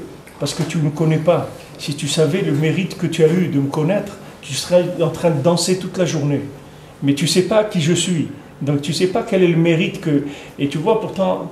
Rabbi Nathan, il a connu un petit peu Rabbeinu. Il est dit, un petit peu. S'il y a un qui a connu un petit peu, c'est Rabbi Nathan. Et Afal Piken. Rabbi Nathan, il n'a pas connu Rabbeinu. C'est écrit comme ça. Rabbeinu l'a dit, c'est lui-même, il a dit, il y a deux qui savent de moi un petit peu. C'est Rabbi Nathan et Rav Naftali. Un petit peu. Qu'est-ce qui peut... on ne peut pas imaginer ce que c'est. Tu ne peux pas imaginer, il n'y a pas un exemple de quelque chose qui peut t'associer à ce que c'est le rêve. Tu sens des moments, des choses, tu vois des choses, mais tu ne peux pas attraper ce que c'est. Tu ne peux pas attraper. Rabbi Nathan, lui, même ce que lui ressentait, déjà pour le traduire, c'était difficile. Et même lui, il était conscient qu'il ne savait pas le millième du lien du Rabbeinu. Mais tu vois comment Rabbi Nathan, il aimait Rabbeinu. Tu vois comment il aimait, comment il était lié à lui d'une façon extraordinaire. Quand Rabbeinu, une fois, il est parti, il voyageait, alors il est parti comme ça soudainement. Alors Rabbi Nathan et Rav Naftali, ils ont su ça, alors ils ont couru tout de suite pour le rattraper. Et il leur a dit que voilà, il partait dans un grand voyage, etc. Alors ils lui ont demandé où vous allez, pour combien de temps, etc. Alors Rabbeinu, il a dit, je ne sais pas moi-même, je ne sais pas encore où je vais. On ne m'a pas dit, mais je sais que je dois partir maintenant, je ne sais pas exactement où je ne sais pas où je vais. Ça sera dans le voyage, on va me dire où je vais. Et combien de temps? Il dit, je ne sais pas, mais ça va être long. Et il est parti.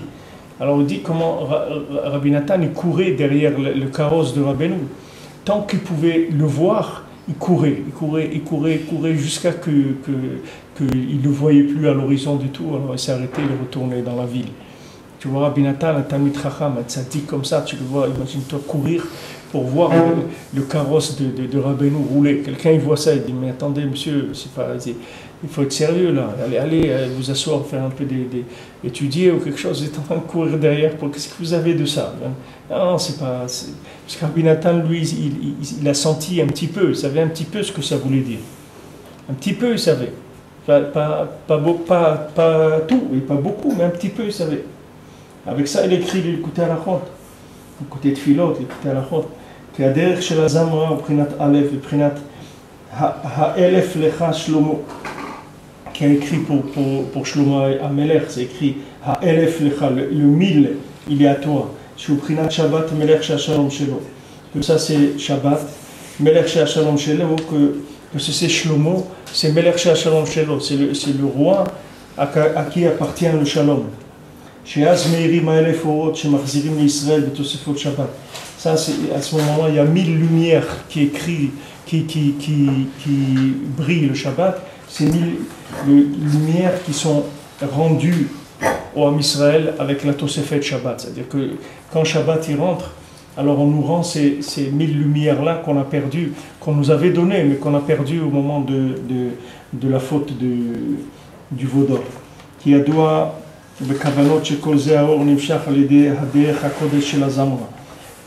comme c'est écrit dans les Kavanot, c'est-à-dire dans les livres du Arizal, dans la Kabbalah, que toute cette lumière-là, elle vient par ce chemin Kadosh qui s'appelle Azamra. C'est un chemin Kadosh, c'est-à-dire ce sont des concepts qui sont saints, qui amènent à des niveaux de réparation extraordinaires. On ne peut pas imaginer où le Rebbe, avec la Torah qu'il a amené, où il peut amener quelqu'un dans ce monde, jusqu'où il peut amener quelqu'un, quel niveau de réparation, quel niveau de conception d'Hachem, quel niveau de conscience de l'infini peut amener quelqu'un avec les principes qu'il a révélés dans ce monde. Maintenant le tzaddik, qu'est-ce qu'il fait? Lui, il juge tout le monde positivement. Le monde entier, il le juge positivement. Le tzaddik, lui, il trouve des points positifs dans chaque juif. Même dans les gens les pires, comme on dit, de la pire espèce, les gens de la pire espèce, ils trouvent des choses positives chez eux. Il fait rentrer ce chemin-là dans l'homme Israël. Il fait rentrer ce concept-là dans chacun, que chacun y trouve en lui, ou dans ses amis, des points positifs canal.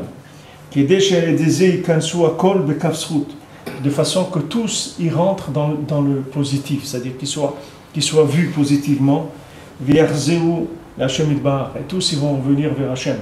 Pourquoi quelqu'un ne retourne pas vers Hachem? Parce qu'on ne lui trouve pas un point positif. Si on lui avait trouvé un point positif, il serait revenu vers Hachem. Maintenant quand Rabbi Shimon vient et révèle le Zohar, alors il dit, sachez que nous, on dépend tous de l'amitié qu'il va y avoir entre nous. Il a dit à ses amis. Pourquoi? Parce que il a vu que les élèves de Rabbi Akiva, ils sont morts parce qu'ils n'avaient pas d'amitié entre eux. Pourtant, ils étaient 24 000 élèves. Aujourd'hui, il n'y a pas d'yeshiva de 24 000 élèves. La seule yeshiva de 24 000 élèves qui existe, elle est dans Internet. C'est-à-dire la yeshiva d'Internet, oui, il y a 24 000 élèves. Mais dans les yeshivotes, dans les murs, il n'y a pas 24 000 élèves. Pour Hachem, dans Internet, il y a des centaines de milliers, ce n'est pas des milliers. Mais il n'y a pas une yeshiva où il y a 24 000 élèves qui sont assis en train d'étudier dans la yeshiva elle-même. Et Rabbi Akiva, il y a 24 000 élèves. Ces 24 000 élèves, ils sont morts parce qu'il n'y avait pas d'amour entre eux. Alors il est venu Rabbi Shimon, que lui était un des élèves de Rabbi Akiva. Et lui, il a révélé le Zohar, il a dit attention, vous avez compris la leçon de ce qui s'est passé avec les 24 000 élèves de Rabbi Akiva, parce que les 24 000 élèves de Rabbi Akiva, c'était les Gilgoulim des 24 000 qui ont été tués dans cette paracha de Pinchas. Dans la paracha de Pinchas, il y a 24 000 qui ont été tués. Ces 24 000, ils ont été tués parce qu'il y a eu des problèmes. Ça, c'est les trucs de Bilam. C'est ce qui nous a fait Bilam. Sauf voilà ce qu'il a fait, Bilam. Il a tué 24 000, ils sont morts à cause de lui. C'est-à-dire qu'après qu'il y a eu tout ce qui s'est passé avec Bilam, ils sont tombés avec les filles là-bas de Moab, et ils ont commencé à faire Avodazara. Alors de Midian, et après il est sorti la Magefa, qu'il y a 24 000 qui sont morts. Mais il y a 24 000 qui sont morts. Ils sont revenus dans les 24 000 élèves de Rabbi Akiva. Et s'il y avait eu de l'amour entre eux, alors ils auraient réparé cette chose-là qu'il y avait dans les 24 000 qui sont morts à ce moment-là.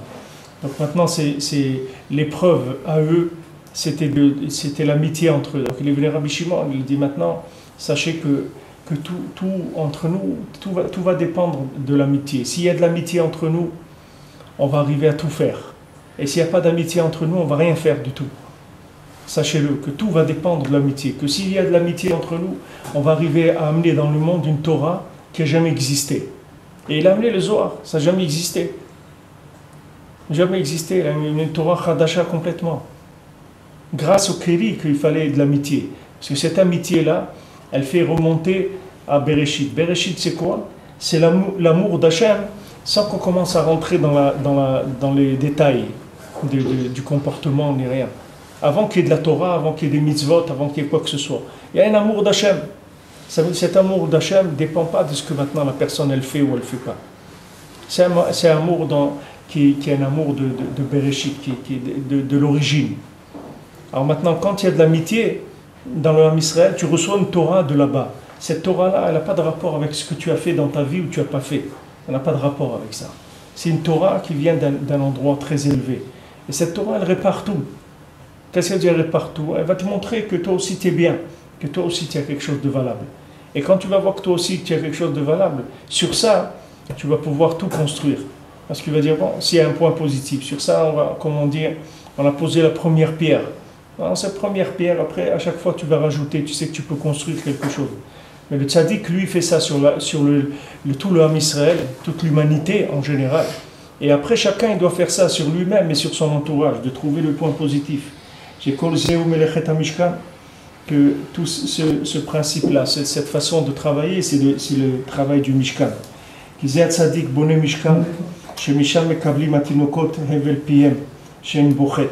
Et Minashamaim, quand je vous ai dit que je vous ai raconté que Rabbi Nathan, il accompagnait Rabbeinu avec Rav Naftali, que Rabbeinu allait voyager, c'est cette Torah-là qu'il leur a dit. C'est-à-dire cette Torah qu'il a parlé dans le carrosse avant de partir. Avant de partir, il leur a dit cette Torah de Azamra. Que maintenant, le tzaddik, il construit un Mishkan. C'est-à-dire, il prend les points positifs qu'il y a dans chaque juif, et avec ça, il construit le Mishkan. Ça, c'est le petit Aleph qu'il y a dans le mot Vaikra. Dans Vaikra, dans la paracha de Vaikra, il y a le Aleph, il est écrit en petit dans le Sefer Torah. D'accord? Ça, c'est le petit Aleph. Comme on voit la Torah Azamra Anal Bibkomo, Aïn Sham, Velimut Zchut Hazeh, Uprinat Im Yesh Alav, Malach Melitz Echad Mine Aleph, L'Agid, L'Adam Yosho. Alors maintenant, on s'écrit, si maintenant on trouve un ange positif parmi 1000 qui va venir dire quelque chose de bien. Alors maintenant, ils vont venir des accusateurs, des milliers d'anges négatifs. Ils vont dire, ouais, il a fait ça, il a fait ça, il a fait ça, il a fait ça. Des bêtises comme ça, des bêtises comme ça. Ils disent, ouais, maintenant, il y a un. Est-ce qu'il y a quelqu'un qui a quelque chose de valable à dire, un mérite quelconque sur cet homme-là? Alors il y a un ange qui vient. Et cet ange-là qui vient pour dire quelque chose de positif, ça suffit pour balayer tous les anges négatifs, toutes les accusations. Un, ça suffit. Et les gens ils croient qu'il faut être plein de trucs, mais il n'y a pas besoin de beaucoup, il y a besoin un petit peu. Rien qu'il faut que ça soit vrai, c'est tout, mais un petit peu, ça suffit. Pas besoin de beaucoup. Les gens ils croient que c'est une usine de la quantité, il faut faire. Il n'y a rien à faire, il n'y a rien. Fais un petit peu, c'est tout. Fais le bien, fais le bessimcha. Remercie Hachem qui t'a donné le sroud de le faire, ça suffit. Pas besoin de croire qu'il faut que tu arrives à tout. Doucement, tu commences doucement, un petit peu. Ben nous l'a dit, un petit peu c'est bien. Un petit peu aussi c'est bien. Ça veut dire un petit peu c'est bien. Un bien c'est un petit peu. Un petit peu c'est bien. Il faut pas croire que le peu ça veut rien dire parce que il y a un tel amour chez Akadosh Baruch Hu qu'un tout petit peu de bien ça suffit pour tout rattraper.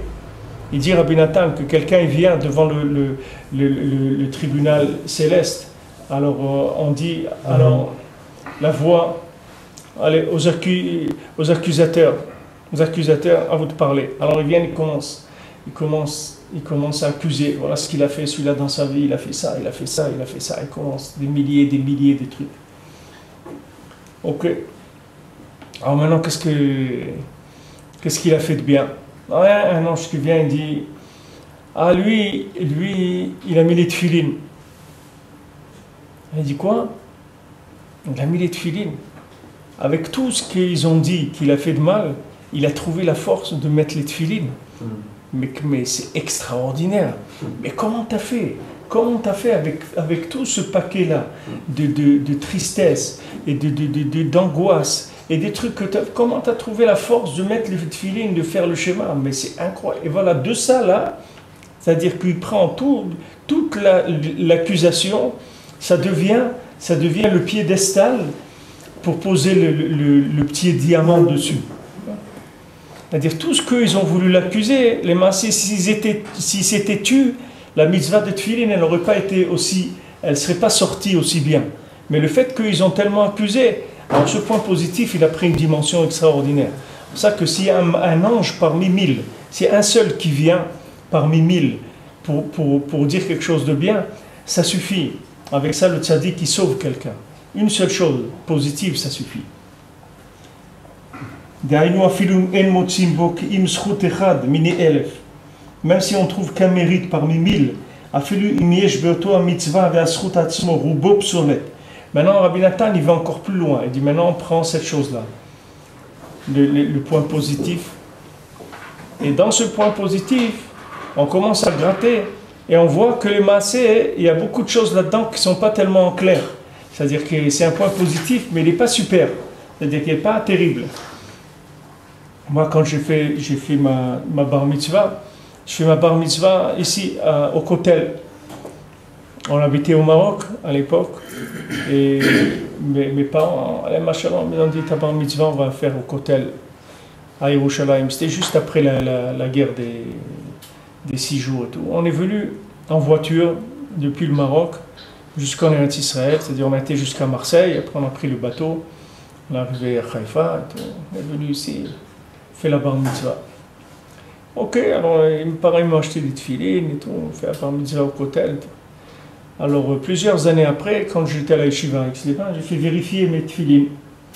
Alors quand j'ai fait vérifier mes tefilines, sur la paracha elle-même, à l'extérieur, il y avait écrit Pasoul. Wow. C'était... Le gars il faisait des tefilines avec des poubelles que les gens y jetaient, les gens qui vérifiaient les parachiotes, ils voyaient qu'elles n'étaient pas bonnes. Donc, il écrit dessus Pasoul, il la mettait à la Gnisa. Lui il allait, il prenait ça, avec ça il faisait des tefilines et il les vendait aux gens.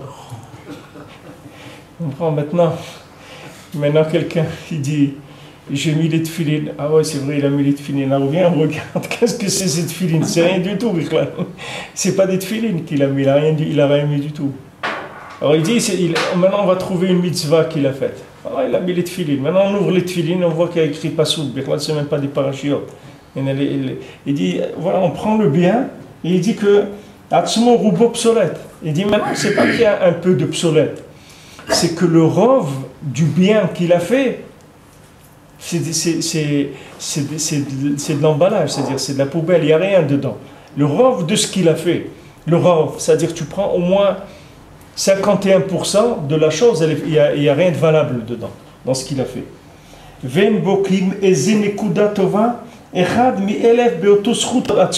Voilà. Maintenant, tu prends la mitzvah qu'il a faite. Maintenant, dans cette mitzvah, il y a 1/1000 qui est valable. 999, ça ne vaut rien du tout. Tu prends un point sur 1000 de la mitzvah qu'il a faite. Alors déjà maintenant, il a 1000 accusateurs, d'accord? Sur ces 1000 accusateurs qui viennent l'accuser, il a fait une bonne action. Tu prends cette bonne action, tu l'ouvres, tu trouves 990 trucs pourris et un truc qui est bien. Ok, regarde où on est descendu, on est déjà 1/100000 par rapport au départ. כמו שדרשו בית המוזל, אפילו באותו מהלך עצמו 999 חלקים לחובה ואחד לזכות, même si cet ange-là, qui a été fabriqué par la mitzvah, il a 999 parts qui sont négatives et une part positive, Nitzol Gamken, il est sauvé. On est loin de Sodome et Gomorrhe. Sodome et Gomorrhe, Abraham Avinu l'a dit, il y a 50 tzadikim. Il y a 40, 30, 20, 10 il s'est arrêté. 10 tzadikim. Ici on ne parle pas 10 tzadikim.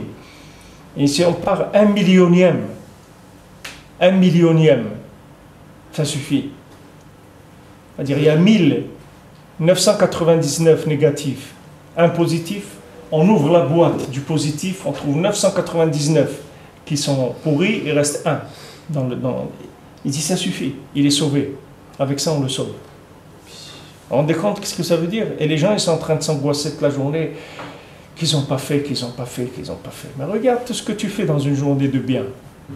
Regarde tout ce que tu fais de bien. Regarde tout ce que tu fais de bien dans une journée. Tu es un milliardaire, tu es en train de te plaindre. Tu es un milliardaire. Tu es là, rien que tu es posé en Eretz Israël, tu es déjà... Mais le mal, il n'est pas censé le faire. Hein? Le mal, il n'est pas censé le faire. C'est-à-dire que quelqu'un qui se... Il n'est pas censé le faire. Faire le mal, il n'est pas censé faire le mal. C'est-à-dire que quelqu'un fait une avéra, c'est normal qu'il soit pas content qu'il ait fait. Il ne va pas se dire, ah, comme j'ai fait beaucoup de choses, alors je vais être content de ce que j'ai fait, je vais pas... Mais il n'est pas content, lui, de faire la avéra. Il a dit le Véritsac de Berditchev, il dit, il n'y a pas un juif qui, quand il finit de faire une avéra, il fait une séouda. Il invite tous ses copains au restaurant pour fêter qu'il a fait une avéra. Exactement. D'accord, mais maintenant les avérotes, ça fait partie de la... Ça fait partie ça fait partie du jeu. Qu'est-ce que tu vas faire? Si tu prends pas, tu rentres pas dans le jeu. Maintenant quelqu'un il dit voilà, moi je vais rentrer dans la Torah, mais construit comme je suis construit, dans l'état mental et de corruption, de comportement dans lequel je suis, je vais, c'est pas la peine. C'est-à-dire que je vais être complètement un tocard dans la Torah. Je vais pas, mais ça fait rien. C'est pas grave, on le sait, les khatrila. On sait que la plupart des gens, ils sont pas tellement valables. On le sait ça, aujourd'hui. Que la plupart des gens, ils ont des problèmes. À Falpiken, maintenant, on n'est pas en train de chercher des gens qui sont des niveaux. Les gens qui étaient à des niveaux, ils sont bien derrière nous. Et ils sont passés il y a des siècles déjà. Maintenant, on est en train de ramasser des gens à la cuillère, le petit peu qui reste dans chacun. Mais on ne dit pas qu'il va être content qu'il a fait des avérotes. Fait des avérotes, ça fait, c'est comme on dit, il n'y a pas d'omelette sans casser des œufs. Qu'est-ce qu'il va faire? Quelqu'un maintenant, il vient, il dit voilà, moi, regardez, si vous me scannez, vous allez voir que je suis un bonhomme, c'est pas la peine. Il y a pratiquement aucune chance que je vais faire, que je vais arriver à quelque chose de positif, majorité positive dans ce que je vais faire. Je vais rester toujours en dessous. Toujours dans le moins. Le moins plus, mais le moins toujours. C'est-à-dire que je vais être en dessous de la barre toujours du minimum. C'est-à-dire le bien que je vais faire. Si vous prenez une journée à moi, le rov, il n'est pas bien. Si vous prenez une semaine à moi, le rov, il n'est pas bien. Si vous prenez ma vie entière, le rov, la plupart de ma vie, elle n'est pas bien. À Falpiken, ça vaut la peine, puisque maintenant, il est arrivé une telle révélation de l'amour d'Hachem, que Hachem, il demande beaucoup moins. C'est-à-dire que maintenant, sa miséricorde, elle a traversé le temps. Elle est arrivée à traverser le temps. Les tzadikim, ils sont venus, ils sont arrivés à adoucir tout le temps la rigueur du monde. Noach, il n'est pas arrivé, il y a eu le déluge, Moshe, il est arrivé. Avram, il est arrivé moins que Moshe, parce qu'Avram, il s'est arrêté à 10. Moshe, il a continué, il a sauvé le Ham Israël. Et comme ça, des tzadikim, ils sont venus à chaque fois, jusqu'à qu'ils sont arrivés maintenant à rattraper quelqu'un sur 1 millionième. C'est-à-dire, on rattrape à 1 millionième. Donc maintenant, si quelqu'un il prend une journée à lui, tu prends maintenant, dans 24 heures de sa journée, disons, il a 1 heure, même pas, si tu prends 1 millier, ça fait que tu divises 24 heures pour obtenir 1000. Disons 60 minutes, ça fait dans une journée, il y a 1224 minutes, oui, si tu sens 60 par 24, ça fait 6 fois 12, 6 fois, ça fait 1200 minutes, voilà. Disons 1000 pour rester dans le chiffre de 1000. Disons une journée, il a 1000 minutes. Dans ces 1000 minutes-là, il y a 1 minute où il a fait quelque chose de bien, d'accord? 1 minute. À un moment, il a fait une bracha chez Akol, il a fait bien. Voilà. Mamash bien, il a pris chez Akol, Bidvaro, bien, il a fait bien la bracha. Non, même s'il le fait mal, on dit. Hein? Même s'il a fait non, mal. Attends, maintenant on va partir avec le départ. Il a fait bien. Maintenant, quand on regarde, on prend cette bracha là, on l'ouvre, on voit que les massés, il y a un mot qu'il a, le truc, qu'il était en même temps de faire un signe à quelqu'un, en même temps il appuyait sur le portable parce qu'il y avait un SMS qui arrivait, il n'avait pas la patience d'attendre, de finir la bracha pour lui le SMS, il voulait voir si c'est la banque qui lui dit qu'il a un virement ou qu'il a un chèque qui est revenu à payer. Tout ça, maintenant, si tu prends cette bracha, tu la nettoies, tu as 999, tu peux les jeter aussi. Maintenant il reste quoi? Voilà, qu'il a dit les mots de la bracha, il a dit à peu près, il a dit le nom d'Hachem, il a dit des trucs, etc. Et il te dit avec ça, ça suffit. C'est pas que maintenant lui il va chercher ça, les khatrila, mais il te prévient parce que le monde il va arriver à une telle absurdité que c'est comme ça que les gens ils vont vivre. Et que dans cette façon-là de vivre, il faut être mitrazek, et il faut être content, il faut remercier Hachem, parce que ça, 1/100000e, c'est extraordinaire. C'est quelque chose de nifla meod. Si quelqu'un il arrive à obtenir 1/100000e de sa journée qui est positive, ça veut dire sa journée elle est positive. Aujourd'hui c'était une bonne journée. Une bonne journée, Baou Hachem. Aujourd'hui j'ai fait un point sur 1 million qui était valable, Baou Hachem. C'est pas tout qui est parti. Il y a un petit point, mais un tout petit, maman tout petit. Mais il te dit ça suffit, donc il te tranquillise, tu vois. Ça ne veut pas dire, il ne te dit pas reste là-dedans. Au contraire, et c'est comme ça que tu vas sortir de là. Toi, tu crois que maintenant, avec ta vision de la grandeur et ton exigence, tu vas arriver à progresser. Il te dit trompe-toi, parce que ton l'exigence, ça vient du côté de la rigueur. Et le côté de la rigueur, il fait rentrer dans un concept dans lequel il n'y a pas d'amour, puisque c'est de la rigueur. Donc maintenant, si tu rentres dans la rigueur, la tarification, elle est beaucoup plus chère. Donc tu vas pas te contenter. Même si tu as fait, pas 1/100000e, même si tu as fait 1 heure de choses bien dans la journée, tu ne vas pas être content. Même si tu as fait 2 heures, tu ne vas pas être content. Parce que tu as un niveau d'exigence qui est trop élevé par rapport à tes capacités. Ça vient de quoi? Ça vient ça vient du Gehinam dans lequel on est en train de vivre. C'est qu'on a des cerveaux qui sont hyper affûtés avec des gens qui sont complètement détruits. Alors le cerveau, il est tellement raffiné avec la chorma qu'il tranche beaucoup, il analyse beaucoup. C'est-à-dire la critique, elle est très très développée. Et le bonhomme, il est plus malade que jamais dans le monde. Donc on a tout ce qu'il faut pour, comme on dit, on a tout pour plaire. On a tout ce qu'il faut pour que ça marche. C'est-à-dire d'un côté, on a une hyper rigueur, très développée, puisqu'on a des outils d'analyse qui sont très performants. Et d'un autre côté, le comportement, il est le plus nul qu'il y a jamais eu dans le monde. Avant, les gens, ils n'avaient pas les mêmes outils, tu comprends? Avant, les gens, ils n'avaient pas les mêmes outils. Ils étaient beaucoup plus light. Beaucoup plus light. Aujourd'hui, les gens, ils sortaient, ils regardaient la lune, ils voyaient quand est-ce que la lune, elle va sortir, au truc, ils faisaient qu'ils touchent les vanas. Aujourd'hui, tu n'as pas besoin, on te le dit déjà, à la seconde près, quand est-ce que la lune, elle va te sortir. C'est écrit déjà. Pas besoin d'aller chercher rien du tout. C'est là déjà. C'est-à-dire, on a des choses qui sont très très précises d'un côté. Et d'un autre côté, on est nuls. On est nuls, les plus nuls qu'il y a jamais eu dans le monde. Alors, de vivre des choses-là, c'est vraiment le Gehinam.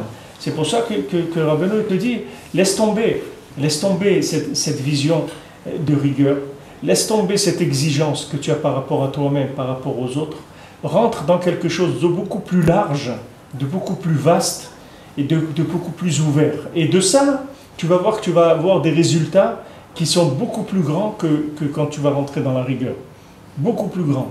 Parce que ce point positif, il va justement te faire sortir de la rigueur. Il va te faire sortir de la rigueur, te faire sortir de l'accusation. Parce que justement, pourquoi tu n'arrives pas à faire? Parce que dans le ciel, on t'accuse. C'est pour ça que tu n'arrives pas à faire. Pourquoi quelqu'un n'arrive pas à faire des choses? Quelqu'un il veut faire des choses, il veut faire sa tefila, pourquoi il n'arrive pas à se lever, il n'arrive pas à faire ci? Parce qu'il est accusé, on ne le laisse pas rentrer là-dedans. Il dit, mais attends, qui c'est celui-là que vous allez lui permettre de faire ça? Regardez comment il est, etc. Il est accusé. Mais celui maintenant, il sort de ça. Et il rentre dans le côté positif, d'aller chercher le point d'un millionième positif. Alors lui-même, il s'est positivé, c'est-à-dire il est rentré sous un angle positif. De ça, il va entraîner un jugement positif. Ce jugement positif, on va lui ouvrir les portes. Comme il dit le Midrash, David Ameler. Il dit David Ameler, c'était un bon métayer, un Aristove, un bon métayer.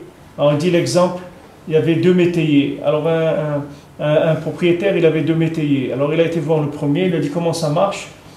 Alors il a dit ouais, ça marche pas, la récolte elle était nulle, les trucs, etc. Mais c'est normal, j'ai besoin d'un tracteur, j'ai besoin d'une moissonneuse-batteuse, j'ai besoin de ça, ça et ça pour que ça marche. Alors le propriétaire lui a dit toi-même tu me dis ça marche pas, tu fais rien et tout, tu veux que j'ajoute de l'argent, t'acheter des machines et tout, c'est pas là-dedans que je vais investir. Et il dit va voir le deuxième métayer qui avait les mêmes résultats que le premier.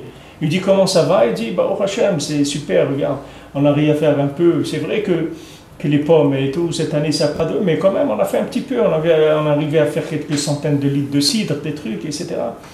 Alors le propriétaire lui dit alors qu'est-ce que tu dis? Il dit voilà, mais si on avait une maçonneuse batteuse et tout, c'est sûr qu'on aurait fait arranger comme ça.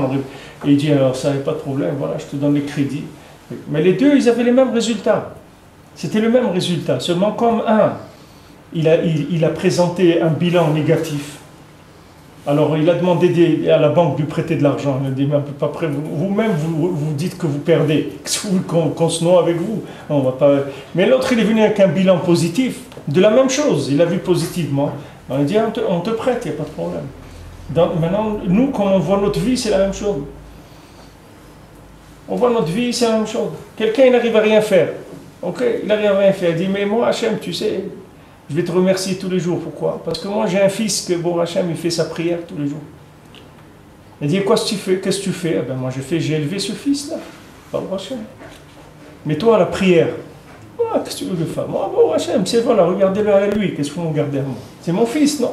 Et c'est moi qui lui ai donné à manger. Je l'ai habillé, je l'ai envoyé à l'école et tout. Voilà, bon Hachem, je le vois, je suis content, ça me suffit. C'est vrai, moi j'ai rien fait, je fais rien. Non, mais avec lui ça me suffit.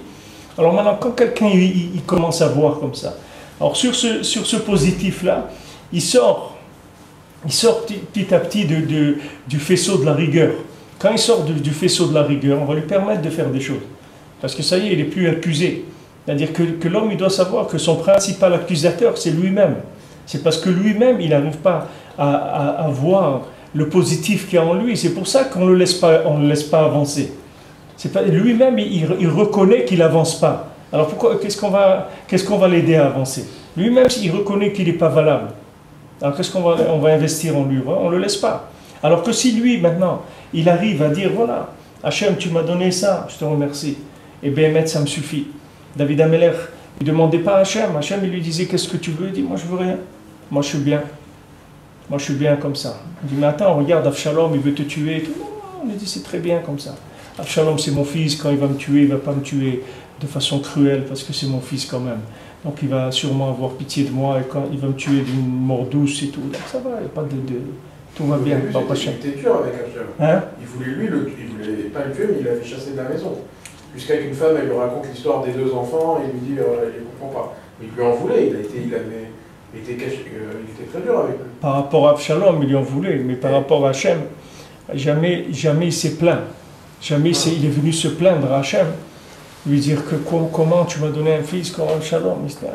Il n'est pas venu se plaindre et dire merci mon Dieu, merci, ce que tu m'as donné c'est bien. Parce que c'est comme ça qu'il se sortait de l'accusation. C'est comme ça qu'il évitait les accusations des tribunaux célestes. C'est pas qu'il faisait ça par poésie, c'était pas de la poésie, c'était de la technique. Comment se fuir les accusations. C'est-à-dire en positivant la façon de voir la chose, même si la chose n'allait pas bien, même s'il sait qu'Avshalom il veut le tuer, mais le fait que maintenant c'est son fils, il a trouvé comment trouver un point positif dans toute cette situation, dire quand même, Hachem il aurait pu m'envoyer quelqu'un de terrible pour me tuer, mais il a envoyé mon fils, donc ça va beaucoup mieux se passer qu'avec n'importe quel d'autre. Donc sur ce point-là, c'est comme ça qu'il est sorti de la chose. Et c'était Caïn et Abel, c'est le Gilboul de Caïn et Abel. Ouais.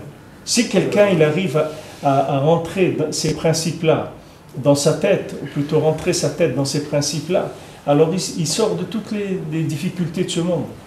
Parce que c'est des principes pour soigner, pour faire sortir la personne des accusations qui les entourent, parce qu'on est accusé. On est accusé d'abord parce qu'on a passé la période d'essai depuis longtemps. C'est-à-dire on est revenu plusieurs fois dans ce monde. Combien de fois on va revenir? On est accusé parce qu'il dit voilà, il est venu, il est revenu, regarde ce qu'il fait. On est accusé. Nous, on doit sortir de cet angle-là. On ne doit pas jouer le jeu de l'accusation. On ne doit pas jouer le jeu de ceux qui nous accusent. On doit sortir de là. Donc il te dit, voilà, 1 sur 1000 et dans ce 1 là, tu as 999 négatifs, tu dois aller chercher qu'il reste là-bas un point positif et t'attacher à ça. T'attacher à ce point positif. Et avec ça, tu vas sortir de tout. Tu vas chasser le million presque de choses négatives. Que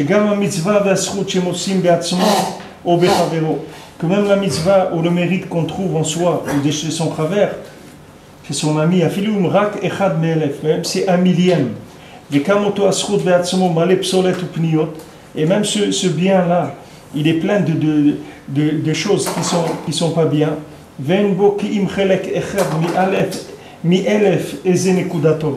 il n'y a que 1 millième de positif là-dedans. Dans le 1 millième qu'on a trouvé, il y a 1 millième de points positifs. Il disait même avec ça, on sort de l'accusation et on rentre dans le kaf srout et on revient vers Akadosh Baruch Hu. Avec ça, ça suffit pour faire tchouva. Seulement le problème, c'est la bourse, c'est la valorisation des actes. C'est ça notre problème. C'est que nous, on est dans une société de consommation, c'est-à-dire on croit que ce qu'on fait de bien, c'est rien. Parce qu'on a fait un peu ça, mais c'est pas... Il faut savoir que chaque point de positif, il a une très très grande valeur. C'est une très grande valeur. Même si c'est 1 millième du point positif qui est positif, il a une très grande valeur. Et il suffit pour faire tchouva. Il faut savoir que c'est un mérite, la Torah. Chaque mitzvah, c'est un mérite. C'est pas quelque chose de... C'est pas une production, c'est pas la chaîne de production. C'est pas une chaîne de production. Chaque point, il a une valeur énorme.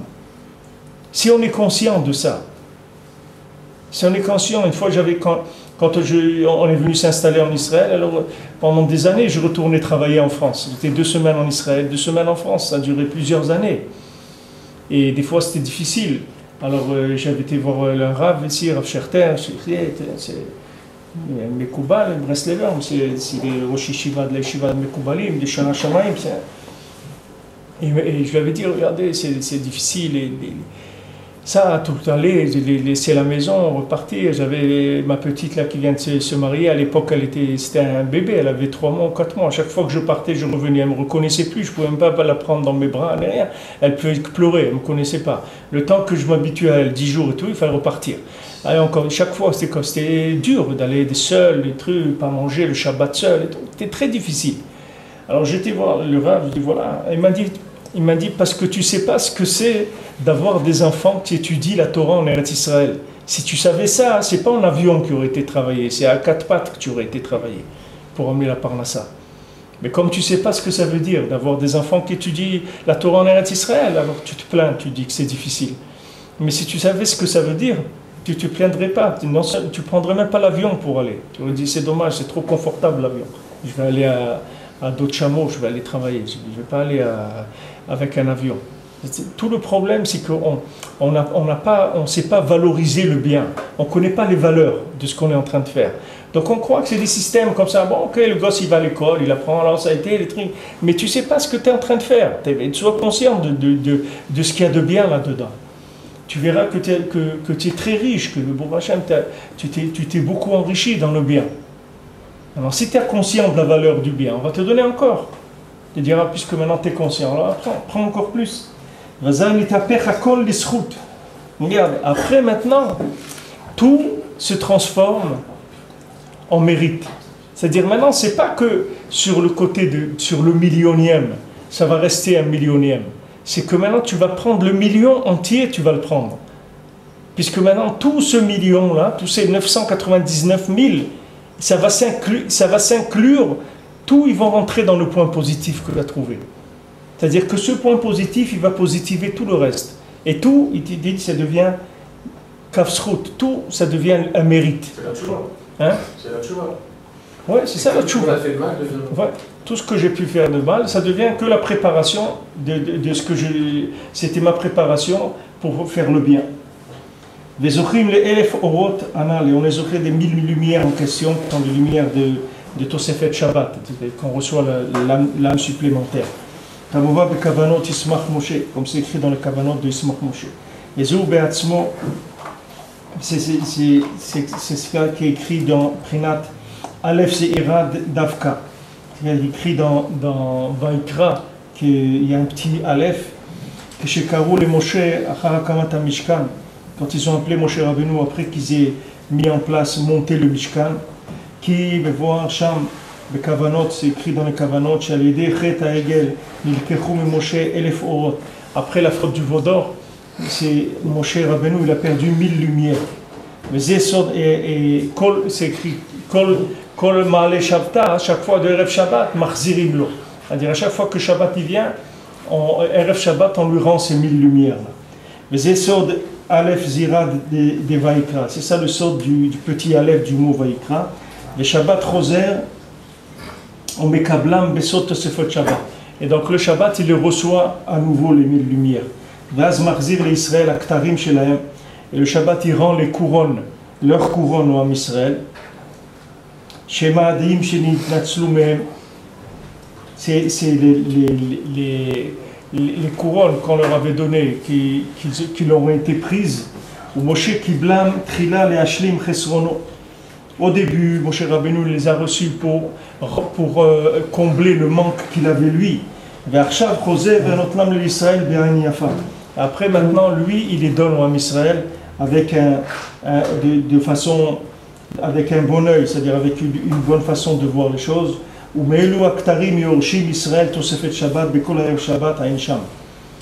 Et chaque Erev Shabbat, le Ham Israël reçoit ce qu'on appelle Tosefet Shabbat, de ces ktarim-là, de ces couronnes-là. En Bezat Hashem, la semaine prochaine, on continuera ce